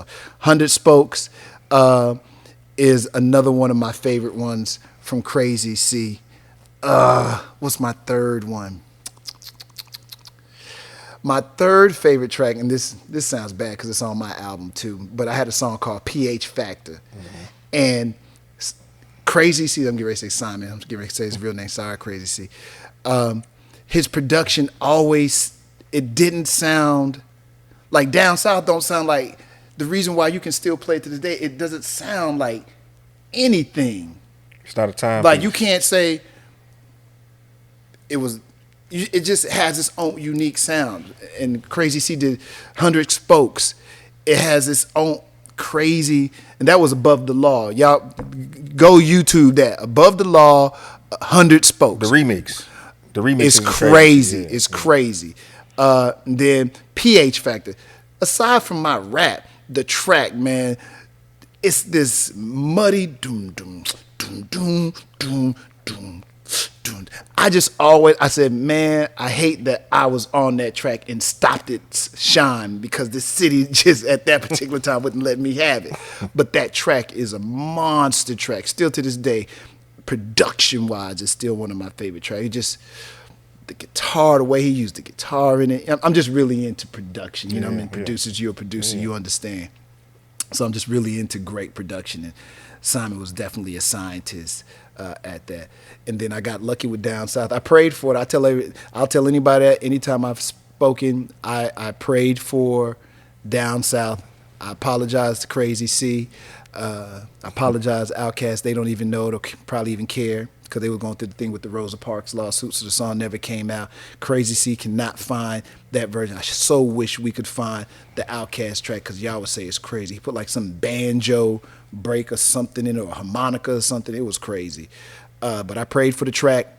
Once I got it, I had to figure out what to do with it. Like I told you before, I ain't a killer, so I couldn't kill nobody. I ain't slang nothing. So I had to figure out something. And I think, to me, I said the one thing that we all do have in common, though, is we from down south. And once I had that, I'm like, that's it. Just be okay being you and do down south. I said, yeah, that's cool, but what's going to really bring it home? And at that particular time, north side was everything Slim Thug, south side, and that's no disrespect to them, nobody else on the north, and this is no disrespect to nobody on the south because it was, screwed up click. You had Kiki, you had E. It was a strong. You had Fat Pat. It was a strong lineup. But at that particular time, the guy on the south side was Youngster. If anybody else says anything different, it's just not being honest. Yes, there was a lot of big songs at the time, but everything Youngster was doing, he had the streets at that time. So I figured if I could get those two guys on the track, and I had a great hook, this track would take us to the promised land, and it did. And I'm going to tell on Slim Thug, he did not want to be first on that track. Don't put me first at it. Which is a legendary first verse. It is. The way it started. Yeah. And sometimes people don't know. You know it. The funny thing is, and I understand that most people don't know when they have a hit. And I don't know either. But I knew when I was hearing Down South, every time I heard something, I knew that was going to be. As soon as he said, welcome to the city, I'm like, that's the start. And I said, we start. And the other thing that was purpose, I didn't want to wait to get into the hook. I felt like, for me, I had to draw them into the song immediately. So intro, hook, verse, hook, and then we going to let Youngster take over the rest of this track and do some unorthodox production, and don't worry about 16-4, 16-8, 16. No. We just gonna do whatever feels right, and that's what we did to that track. And I gotta again shout out to Crazy C, because some of the stuff I know that I was asking him to do, I think as a producer he did not want to do some of those things. Some of the things I was asking him to do just didn't make sense. And all I can say to add to that is there were certain parts that were super edited, and some of those people probably don't know. Yeah. Well, I guess it was super edited. And the Youngster thing, because it sounds like he went in like that, but this is you. And I can honestly, I'll say it just like this: Youngster gave us a lot of takes, and I took bits and pieces of my favorite parts. And I don't even know if you know that. I really don't, to be honest with you. I've never asked. I don't think we ever had a conversation I kind of sort of had a conversation with Slim Thug about it once, but we never overly conversated about that record. Never really talked to Youngster about it. When I finally did the remix a couple of years, maybe a year and a half ago with the girls, Youngster popped up at the video because I hit him and he came, and I thought that was very, very cool. So shout out to Youngster, another brother who's been very gracious with me always. I was even on Youngster's album. I think we had switched off. That was supposed to be a 16-16 swipe switch off, but I guess obviously I probably won with that one right there. Classic. I mean, bring it back. I'm ready. I mean, it's one of them things, man. Like, I don't know. It's a moment, man. Yeah, I think to say too much is to tell too much of that story, and it just gives it away. It's cool. I mean, I know the story. I won't tell you know what I'm saying. But like, I'll just say a lot of things that were done in that song and to that song. It was intentional. It was intentional, and I think some people probably have no clue that there was certain bits and pieces probably used. Lights off. They probably don't know. Yeah, man. Talk about and we'll stay with your solo, man, because you got one in with Hawk before he passed away, man. In Dallas Block. You know what's that's sad. I didn't remember that at this time when you asked me that. Again, I'm overwhelmed by Mr. Donnie even having me here, y'all. After the club, first this was supposed to be on a compilation record, right? And I forgot there were some other people on this song or taken off the song or something. And it was another one of those songs where I didn't want to put it out. I had a Crazy C. We had a conversation about. I said I don't want somebody thinking I'm trying to get over because this is after Hawk. He's passed, and C's like, bro, the song is dope, man. You got to put it out, Hatter, and you got to quit worrying about somebody hating you or being mad at you if it's good music. If it was somebody else, if it was any other person in the city, they would put that record out. And he said, you're over here with this hit and you're second guessing it. Don't do it. Just let's put the record out and whatever happens, happens. So that was a lot of the conversation with Simon. I was really reluctant to put that song out. I did, however, truthfully, I thought it was a hit though, just because I thought, again, it was another on purpose song. Like in the Down South, it was on purpose. I have the longest, as the song sets inside the true length of the record, which really is 3 minutes. The last minute and a half, that's really the extended mix, to be honest with you. But After the Club was the same way. My rap at the beginning was intentional. I knew that track was banging, and I wanted to start that track. And I wanted to say the stuff that I said because I knew that women would feel a particular way about that song. Still to this day, man, I had a woman a couple of weeks back say, oh, I love that song so much. I love that part about the scratch because I got stretch marks. And it made me feel okay that a woman could have her stretch marks and still be sexy. And I knew that was going to be a win because I think a lot of times women overthink this because we men. I don't care about that little scratch. That's just a sweet mark to me. I ain't tripping on that, dog. I'm happy that we here together right now. So I knew that women would resonate with that, and then the way Dallas Blocker just sang on that. Mm-hmm. And then Hawk is the legend, and people wanted him. And then he just said some magic because he just went off on it. And I always thought it was interesting. I had a friend of mine at the barbershop in the heyday of that song. And he said he was sitting there, and these guys were in there debating. Man, I know Hatta didn't write that. Man, Hawk wrote that verse for him. And I didn't look at it. I wasn't angry about that. I felt honored, like, oh, y'all thought that somebody Hawk else wrote it. Yeah, you thought Hawk wrote my part. Like, man, I must be really did good. I must be really. And was I a student of Hawk at the time? Probably so. So my phrasing and the way that I positioned myself on the track, it had a Hawk-like feel to it. And it was done purposely. I didn't mind. You know what I'm saying? But I always thought that was kind of. I thought that was kind of cool. That was another big song. You're right, man. That was in rotation, man. That was the song that I was telling you when I saw the research. My boss had to prove the research to me because I got angry because she was playing it. And I was like, I don't want that song in rotation because as soon as the song got played, every time something of mine got played, he always playing this stuff. No, I'm not playing nothing. I can't come here and play what I want to play. That's what you don't know. if these songs that especially still to this day, radio is a highly researched thing. They're not taking no chances. That's why they don't play most of your music. They ain't not taking no chances. And what hurt me is people don't take into account that you probably worked. Like nobody was there when I was going to the clubs every night, all night long, hanging out until the DJ would play my record and then go to work all day long. So I was putting in steps. I was working on my records, and even though somebody might feel like, I had some unfair advantage, you could feel that way. It wasn't true. I earned all that. I worked hard on it. And some of these other rappers, they saw me when I was at radio stations out the city, because they'll be getting the interview, and as soon as they going out, they see me coming in. I was out on the streets. I was out on the road working just like them. And, you have to learn to be at one with the hate, but you don't necessarily have to like it. You know what I'm saying? But I understand it. You're angry because you think somebody else is supposed to get that spot. And I always feel like that's my whole career. My whole career was, you were supposed to get my spin. You were supposed to be the DJ here, not me. I didn't deserve anything. I didn't work for anything. It was just given to me. I didn't earn anything. And I'm like, I'm cool with that though, because as long as I know. But does it sometimes sting a little bit? Sure, I'm a human being. It does. But you have to get over it, and, like water on the back. You just got to let it go, man. But that was a good song. Yeah. That was a good. I got a couple of lucky ones in there. You got some. You've been a part of some classics, because you didn't rap on here, but that we gonna take us a blowing big break and get back to this little Kiki. I was lucky on that "Don't Mess with Texas," man. I was lucky.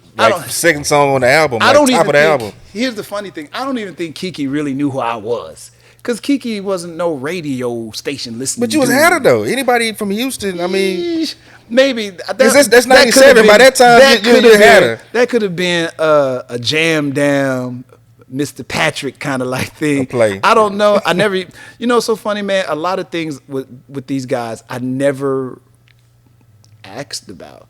I never went to him and, hey, why did this happen, or why did this happen, or they just hit you up to just, hey man, will you come be a part of this?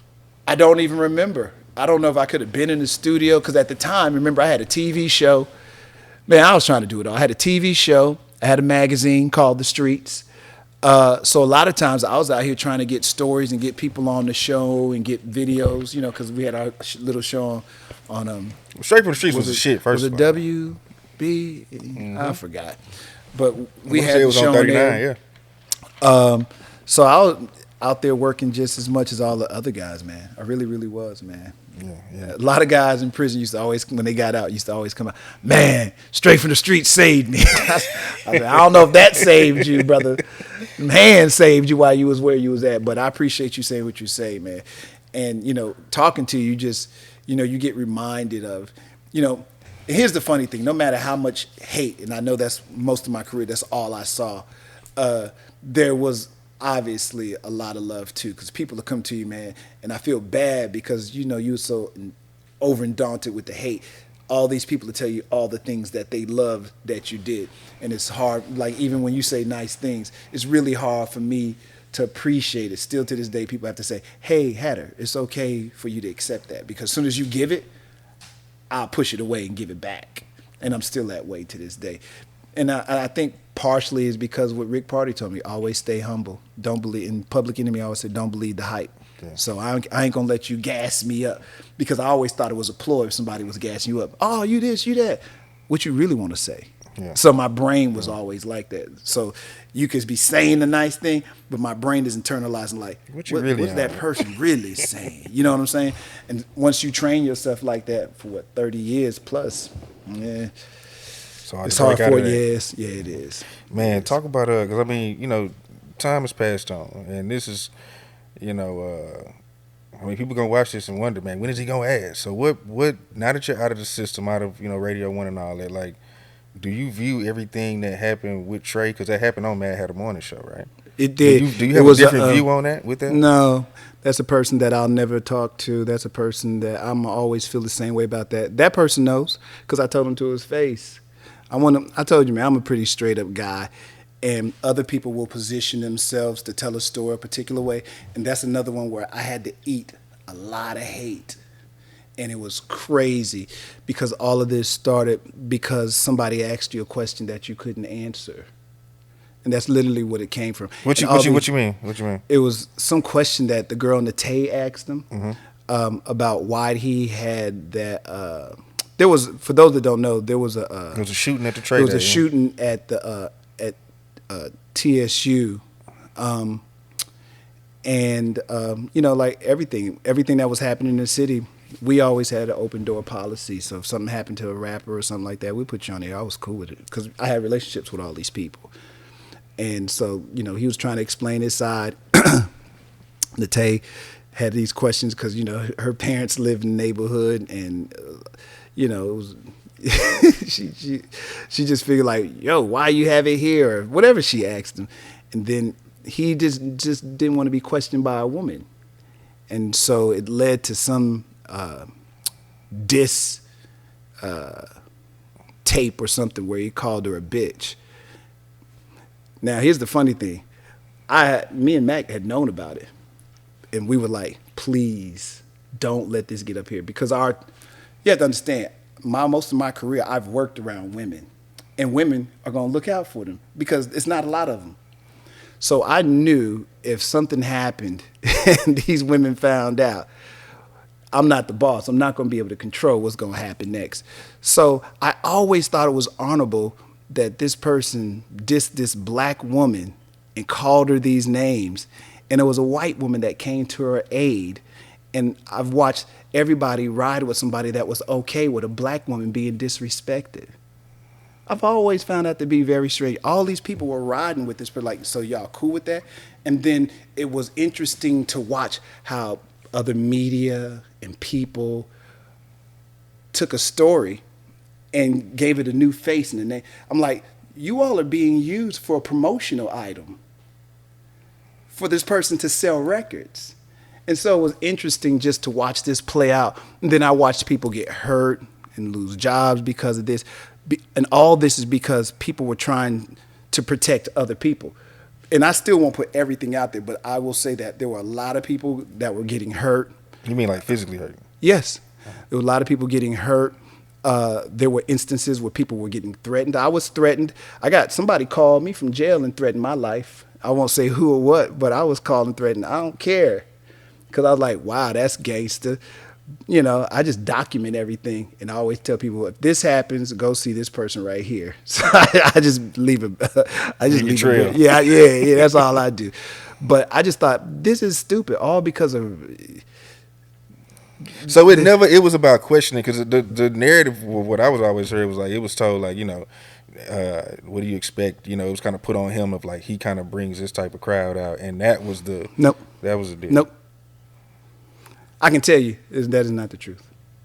Everything that was here's the funny thing about information. If anybody ever want to know the truth, go look at the court paperwork and the documentation and the video. There's a video of my boss. There's a video of a former boss. There's a video. You can go look at the transcript. It'll tell you everything.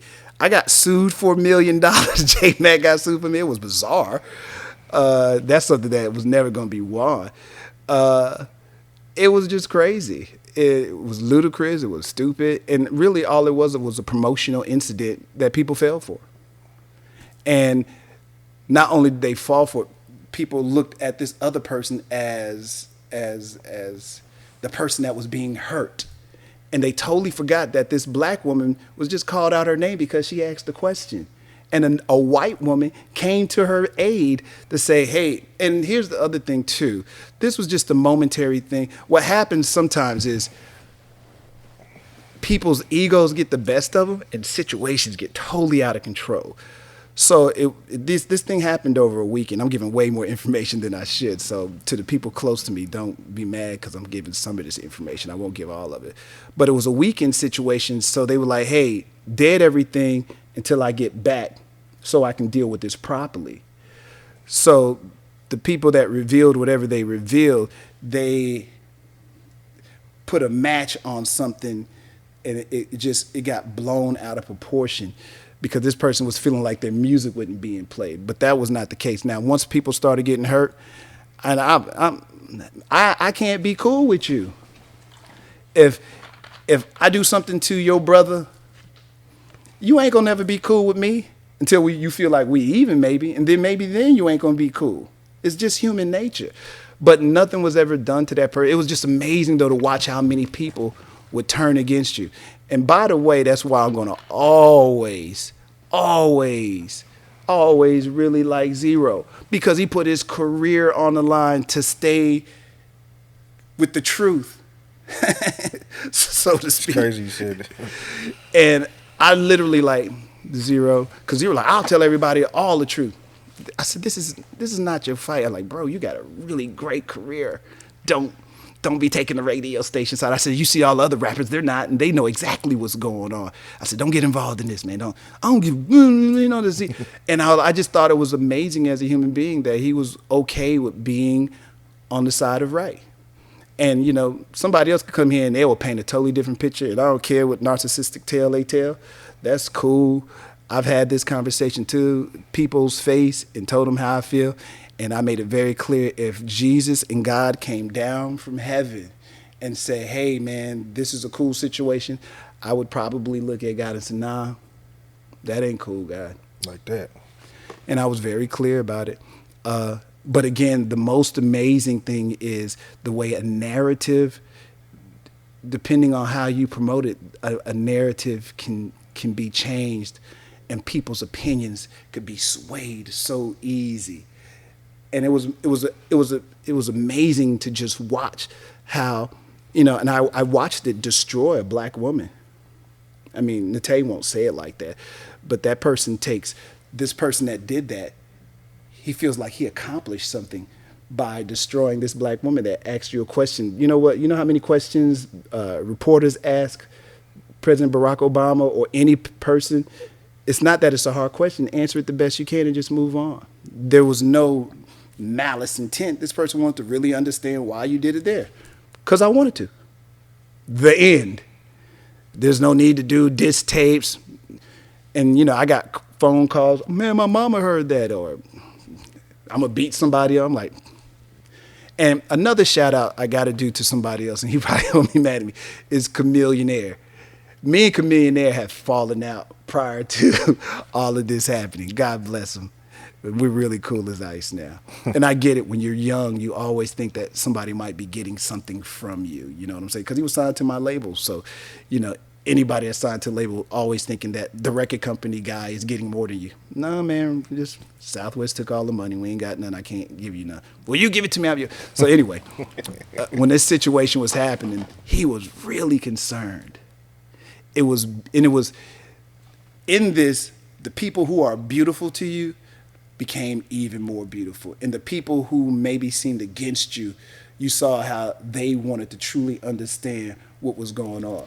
And it was my responsibility at that time as the pseudo leader of the radio station to not falter or sway or change, because other people were afraid of this person. And I'm just not a scary guy.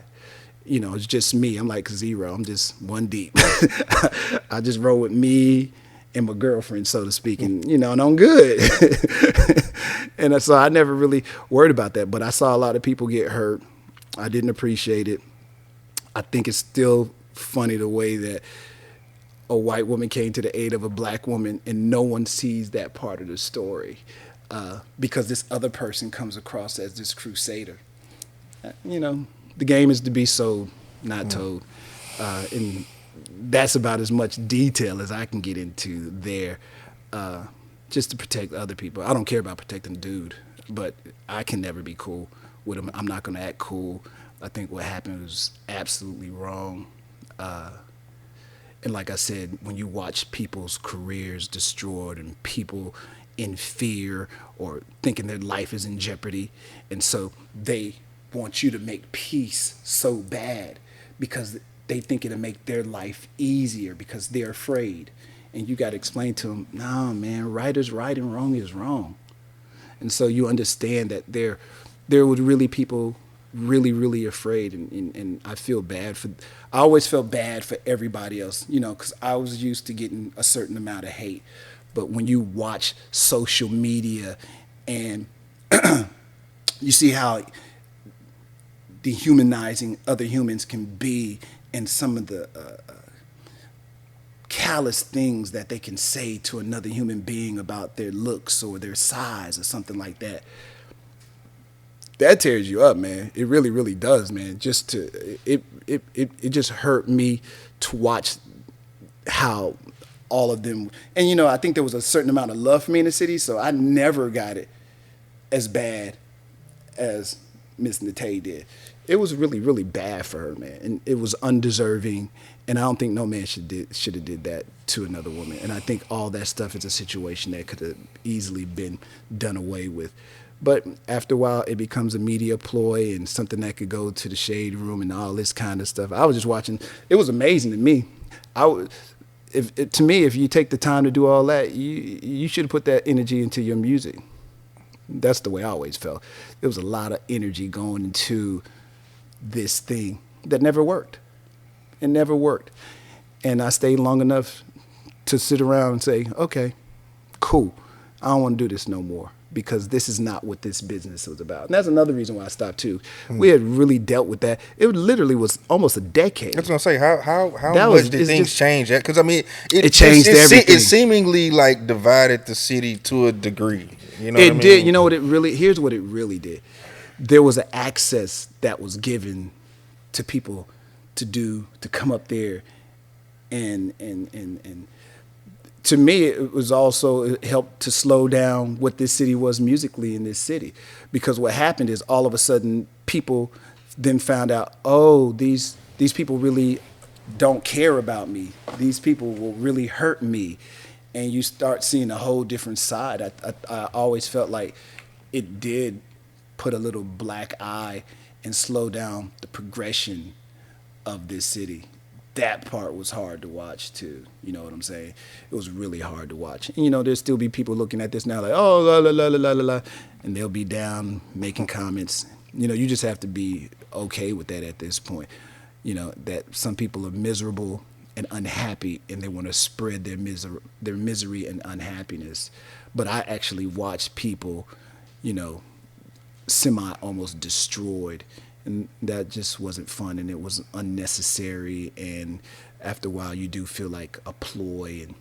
And, come on, man. You suing me for $1 million because I don't talk about you?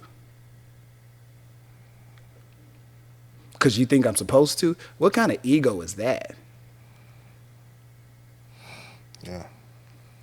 I gotta talk about you? So everybody who I don't talk about should sue me too. And even if you got a song on country radio, or it just opens this this crazy place. It just opens it all up. I'm glad you asked the question. Most people never ask the question. Yeah, no, it's like an elephant in the room. And I'll be honest with you, years ago, I wouldn't talk about it because I felt like it would help that person sell records. Now I know there's no way in the world that could happen, so I'll talk about it now. Back then, anything, it seemed like, even sometimes bad press can give you good energy. And so I wouldn't talk about it. And even it got to the point where and I have to salute my company, because it's times like this where you can see where they really sit. And I know they probably spent a lot of money on lawsuits and stupid shit. And they understood exactly what happened, and they're like, no, we got you, we understand what's happening here, so we got you. I always thought that of my whole career, I saluted them for that. Now at the very end, when I had to leave, there's some things that I didn't salute for, but that right there I could give credit to the company for. They were very supportive and understood what was going on at the time, even though other people did not. And I'm probably not being 100% clear here. And honestly, it's nobody's business. I can just say that people were hurt. I didn't appreciate it. It was stupid. It was dumb. And if you really want to know the truth, just the records sit right there in the courthouse. You can pull them anytime you want, and you can see the video. You can read it word for word, and it's some good reading. Because Rob G one morning read the whole thing to us, and we were like, what? Crazy dog. It was. When you read it and you see the truth, you'd be like, oh, okay, now I understand. But again, it's crazy how people don't search for the truth. They just search for what can get the headline or the click. And that's the world that we live in. And that's why when I see stuff now, I don't fall for it. I know that there's always two sides to every story. 3, it's your side, his side, and the truth. Mm-hmm. And, depending on whose side you're on, if you're on that guy's side, you're going to take his side. There's nothing that I could say. I could sit here and tell you that he murdered somebody and did this, did that. And you'd be like, well, it seemed to be a justifiable murder. So it just, depends on who you tell the story to. But, hey, man, live your life, man.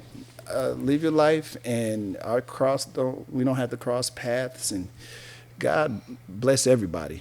But I don't. Personally, I mean, it's cool because we don't got to cross paths or anything like that. But that was an unfortunate situation. And like I said, at the end, you would still get people like, y'all still on this? I'm like, I'm done. Y'all can give that to somebody else. I'm gonna go over here in Mo City and chill. Yeah. Do you have any favorite radio moments out of all the time, or anything that sticks out where you like, man, I'll never forget? Like radio when gave I me busted this. my ass on stage at the was a Afrobeat Fest or something like that. Nah, I thought that was funny. That's the most embarrassing thing that ever happened, though. Somebody asked me that the other day. I'm like, oh, I forgot. I fell on stage one time, and it was on video. And the funniest part about it is afterwards, I busted my ass so good, the crowd was like, ah. I think they thought it was part of the show, to be honest with you. I don't think they thought that I busted my ass. But afterwards, Kiki, we were in the back area of the Toyota Center, and Kiki like, hey man, you dropped your keys when you fell on stage. And Kiki just headed to you like on the regular day and kept on moving. And I'm like, that's hilarious. I don't know if I really got any memorable moments. Probably one of the best moments, Master P was always good with the stories he told. Wyclef Jean told this crazy story about a goat on the radio that was like 30 minutes straight, and we was all like, because the story was so amazing. I think Robert Glasper, when he was on the radio and he had some choice comments about a particular artist, and that whole thing went viral. Oh, yeah, I remember that, yeah. Yeah, love Robert because he's a very honest and funny guy, and he got a new record out. Love him. I don't know if I have necessarily a favorite moment. I was happy to be able to do what I wanted to do in my career on the air. Like, I think a lot of times people, there would be those who are radio critics, or if they call themselves that, and kind of like, I don't know, I forgot the name that this one guy used about the morning show. I can't remember that freaking word. But I did it exactly the way that I wanted to do it.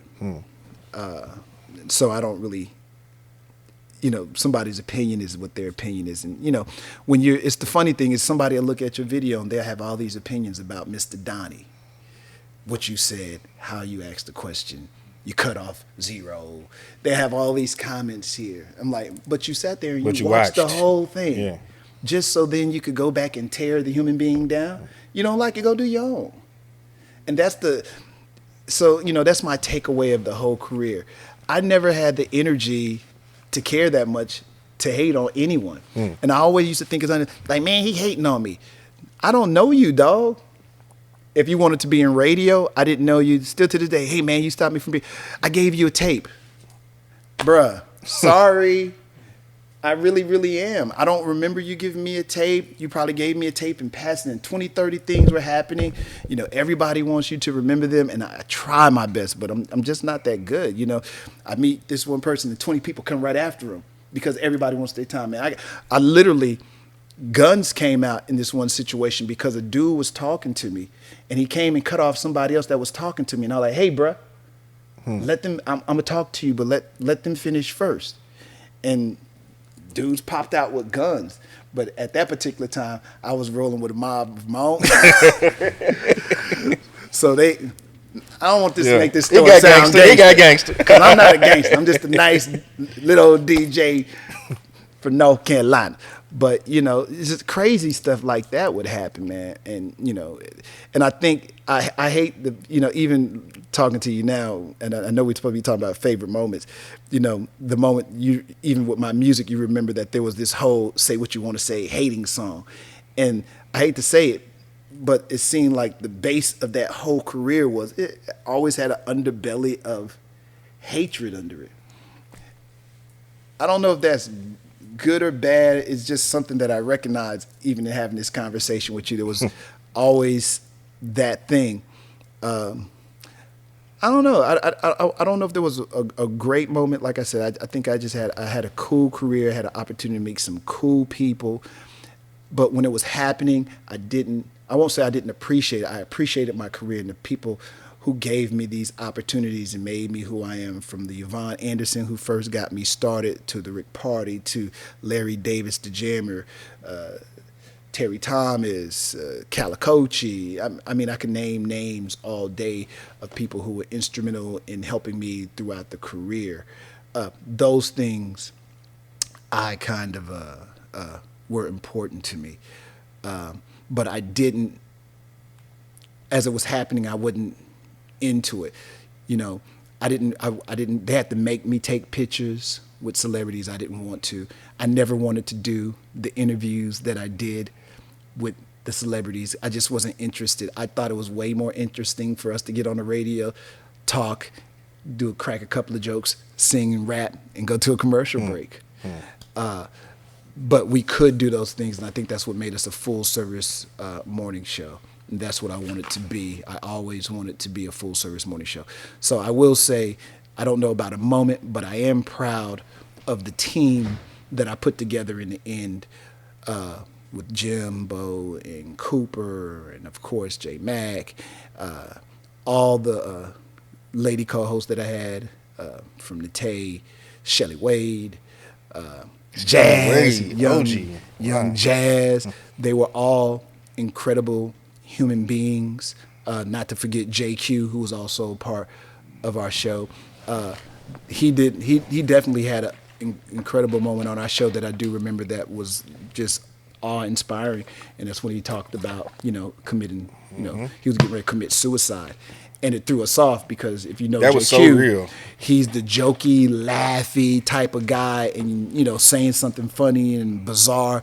And so to be having a conversation, and we talking blah blah blah blah blah blah, and all of a sudden he just drops this, and the room was silent, and nobody could speak because this guy is speaking from his heart, talking about why he almost committed suicide. And I know people say the room is silent, but the room was really silent because it came out of nowhere, and it was a huge, huge surprise. So it's things like that I think that helped a lot of people grow. I like to think that that's what the show was about. The pseudo professionals who always like to critique the show but never did what I did, F them. That's just the real way I feel, because they've never done. It's easy to say the coulda, wouldas, but you never had the opportunity to. And I actually did the work to be there. So say what you will. Say what you want to say. Yeah, say what you want to say. Yeah. So that's that, man. Yeah. Before we get out of here, top 5 H-Town artists all time. Ooh. I won't put them in no order. I am going to say one person's name that probably wouldn't think I would say his name, but I think he's probably outside of Scarface, one of the dopest rappers in Houston, and that's actually K. Reno. I think he thinks I feel a particular way about him, which I don't. Because he had with the 97.9 thing. He did, and it was. He did. He did. That's all I can say. He did. But every opportunity, I feel like I could do something, I did. But I don't have any bad blood. If he hated the station or me, I'm still cool with it. But as a lyricist and an MC, I'm an honest person. I just think that he's probably one of the most lyrical of all the dudes here. Scarface, love Scarface. Me and Scarface always had a very interesting relationship too. And here's what I love about Face. When I wasn't working at the station no more, I wasn't talking to nobody for a while. And Face called me one day and like, what's going on? I'm like, same old thing, Face. You good? Yeah. You going back? Nah. All right, I was just checking on you, making sure you was good. You know that? I love Face, man. I love Face. And here's the funny thing. Of all the people and all the records you played and all the people you met, the last person you think is going to call you is Face. So I felt, wow, Face just picked up the phone to call me. It's like saying, hey, just concerned. I don't give a shit, but I'm kind of concerned. I thought that was cool. Slim called me too. Slim like, we need you, man. I'm like, Slim, you don't even listen to radio. I felt like that was an honor too, because it was out the blue. Slim never calls. He don't never ask for nothing because he's living Slim Thug, incredible life. But I thought it was really cool that he picked up the phone and called. Certain people, they just touch you. I don't have any particular favorite.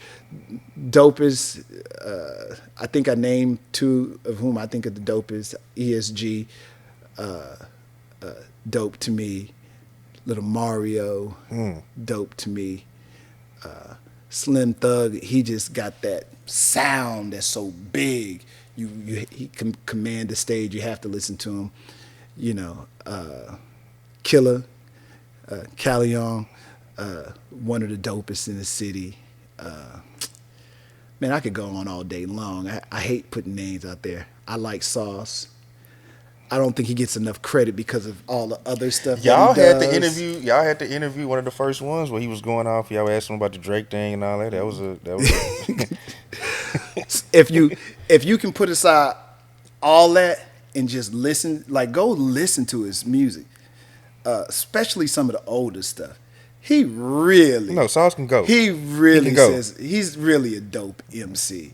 I really don't think he get the credit for being a dope MC. He gets credit for the antics of Sauce, not the MC. He says, man, I can't remember the name of that one. The one mixtape he put out was crazy from beginning to end, but he don't get enough credit as an MC. We just have a totally talented city. Like I could sit here and probably name 20 people who I just think dope. OE from back in the days, from Rap a Lot. I'm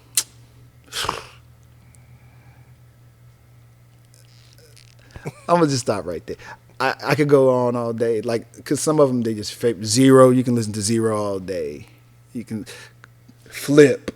You can listen to Flip all day. Gosh. I like so many of these guys. Some of these guys that don't even like me, I like them. And I'm cool with that. It's been a running thing, man. They really hate Hatta, huh? Well, I don't really know if they do. I think sometimes they think I don't like them, and I really, I was too busy just trying to be somebody and live my life and take care of my family. So some of them I really had no personal issues with. I think sometimes though, when you're the guy at the radio station, you get made to be that guy. But yeah, you're right. The running theme sure was hating. I sure was tired of it, man. So I quit. But I had a great run. Incredible run. Shout out to J Mac. I love that guy. Can you talk about y'all's relationship? You know what I mean? Because y'all just always have seen like Batman and Robin to me. J Mac, I'm proud of him now because he finally stopped being Robin and is taking ownership. And I think sometimes when you have somebody there, when you have your older brother there, and you can depend on him all the time, you just lean on him and you don't even consider what your skill set might be. And Mac is really, really good. What I commend Mac with is he's just determination, man. Where others fail, he will not. And to test him is to see him break out his strength. Like I know his kryptonite. I know what his kryptonite is. But the rest of y'all don't. And y'all think the hate is hurting him. And I tell you, it was fuel for a whole career because he was doubted. He was doubted by his own mother. His mother like, you don't got no voice for the radio, fool. So this guy, he like really embraced hatred. It made him feel good. It made him stronger. And I watched it actually play out, even when you say he can't do something or he can't achieve something, I seen him pull off some magical stunts. And I'm like, don't tell him he can't do it. Oh, y'all did it.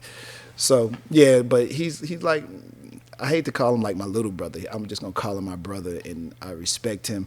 And here's one reason why I respect Mac. This is early on in our friendship because this guy bothered me until he got on the radio, and I really did not think he had the skills to be on radio. But Mac was great at one-liners. Literally, that's how he got on the radio because I would be doing something in my ear. I could hear him say one little line. and I'll go to commercial. I'm like, what'd you just say? Yes. Da, da, da. I like every time I'm on the air, when I go such and such and such, I want you to hit me with any other line like that. And Mac got really good at having these one-liners and being witty and funny, and I loved it. And that's how that partnership started. But one day we were in the streets. The Rockets won. And this is Mac. He is probably $130 wet.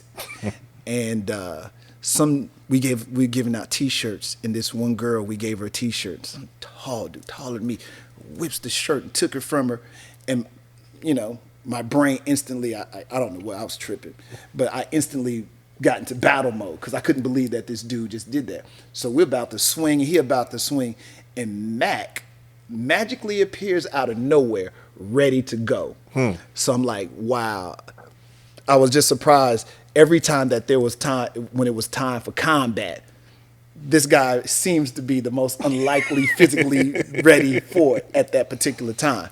And he was always there. And, I had been in situations in high school, when you in little gang battles, and I don't want, but I've seen people run or abandon you. And this guy never. There would be situations that happen in a club, and next thing you know, things are about to happen. And Matt could have been somewhere posted up with some girl, and magically he would appear on the other side, ready to do that. And I'm like, I love this guy because he's going to go down with you. And so I always love that about him. That's my little brother. Whatever he needs, he know I'm there for him. I'm happy for him now because of my situation. He got caught up in the matrix for a little bit, and I had to clean it up.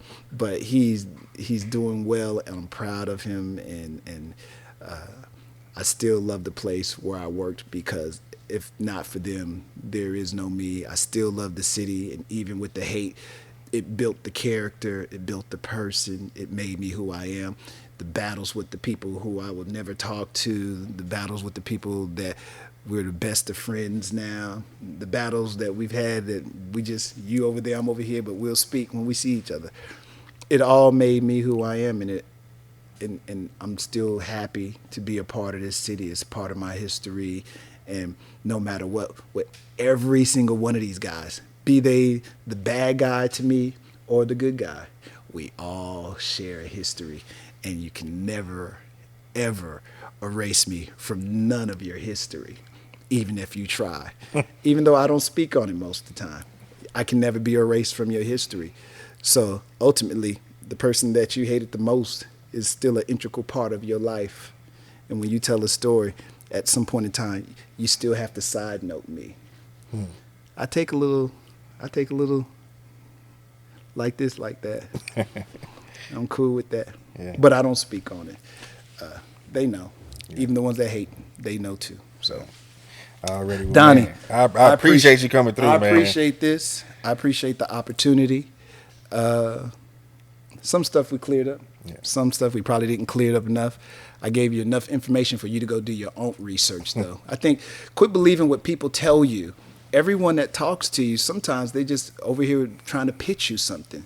Do your own research and find out for yourself. But I will say this, with all the stuff that I've done, it's never been, nothing that I've done has ever been done in malice. It's never been done in hate. If you thought that I hated you, I don't. Literally, I don't know you. You think I do. Even the ones that you think I know, we just crossed and passed, and I don't know you. And Donnie, man, I appreciate this opportunity. I've watched your show. Honestly, I didn't know you, but I like, oh, this guy, again, you deal with so much hate. I probably thought that you probably didn't even like me. You don't know me. So I think it's so cool when I did see you for the first time, I'm like, oh, this guy don't. And it was just cool to know, like, oh, this guy, he's followed you somewhat. Not that he hyper knows you or anything, but he's followed you somewhat, and he's appreciative of the career that you had because he himself is a DJ. So even outside of everything else, he just appreciates what you've done as a DJ. So I just want to say thanks for that, man. I've got the opportunity to be on this platform. They got one of the greats there, one of the greats here. You most certainly know a trailblazer there. I got a chance to sit here with you on something that I've watched so many of my favorites be on, and you asked me to be a part of it, and I appreciate that, man. I appreciate the opportunity. Man, it was an honor, man. Like I said, this is bucket list for me, you know. So thank you, man. I appreciate it, man. For sure. Well, hey, man, it's the Donnie Houston podcast. Man, Hatta. Hey, man, we out of here. Donnie Houston.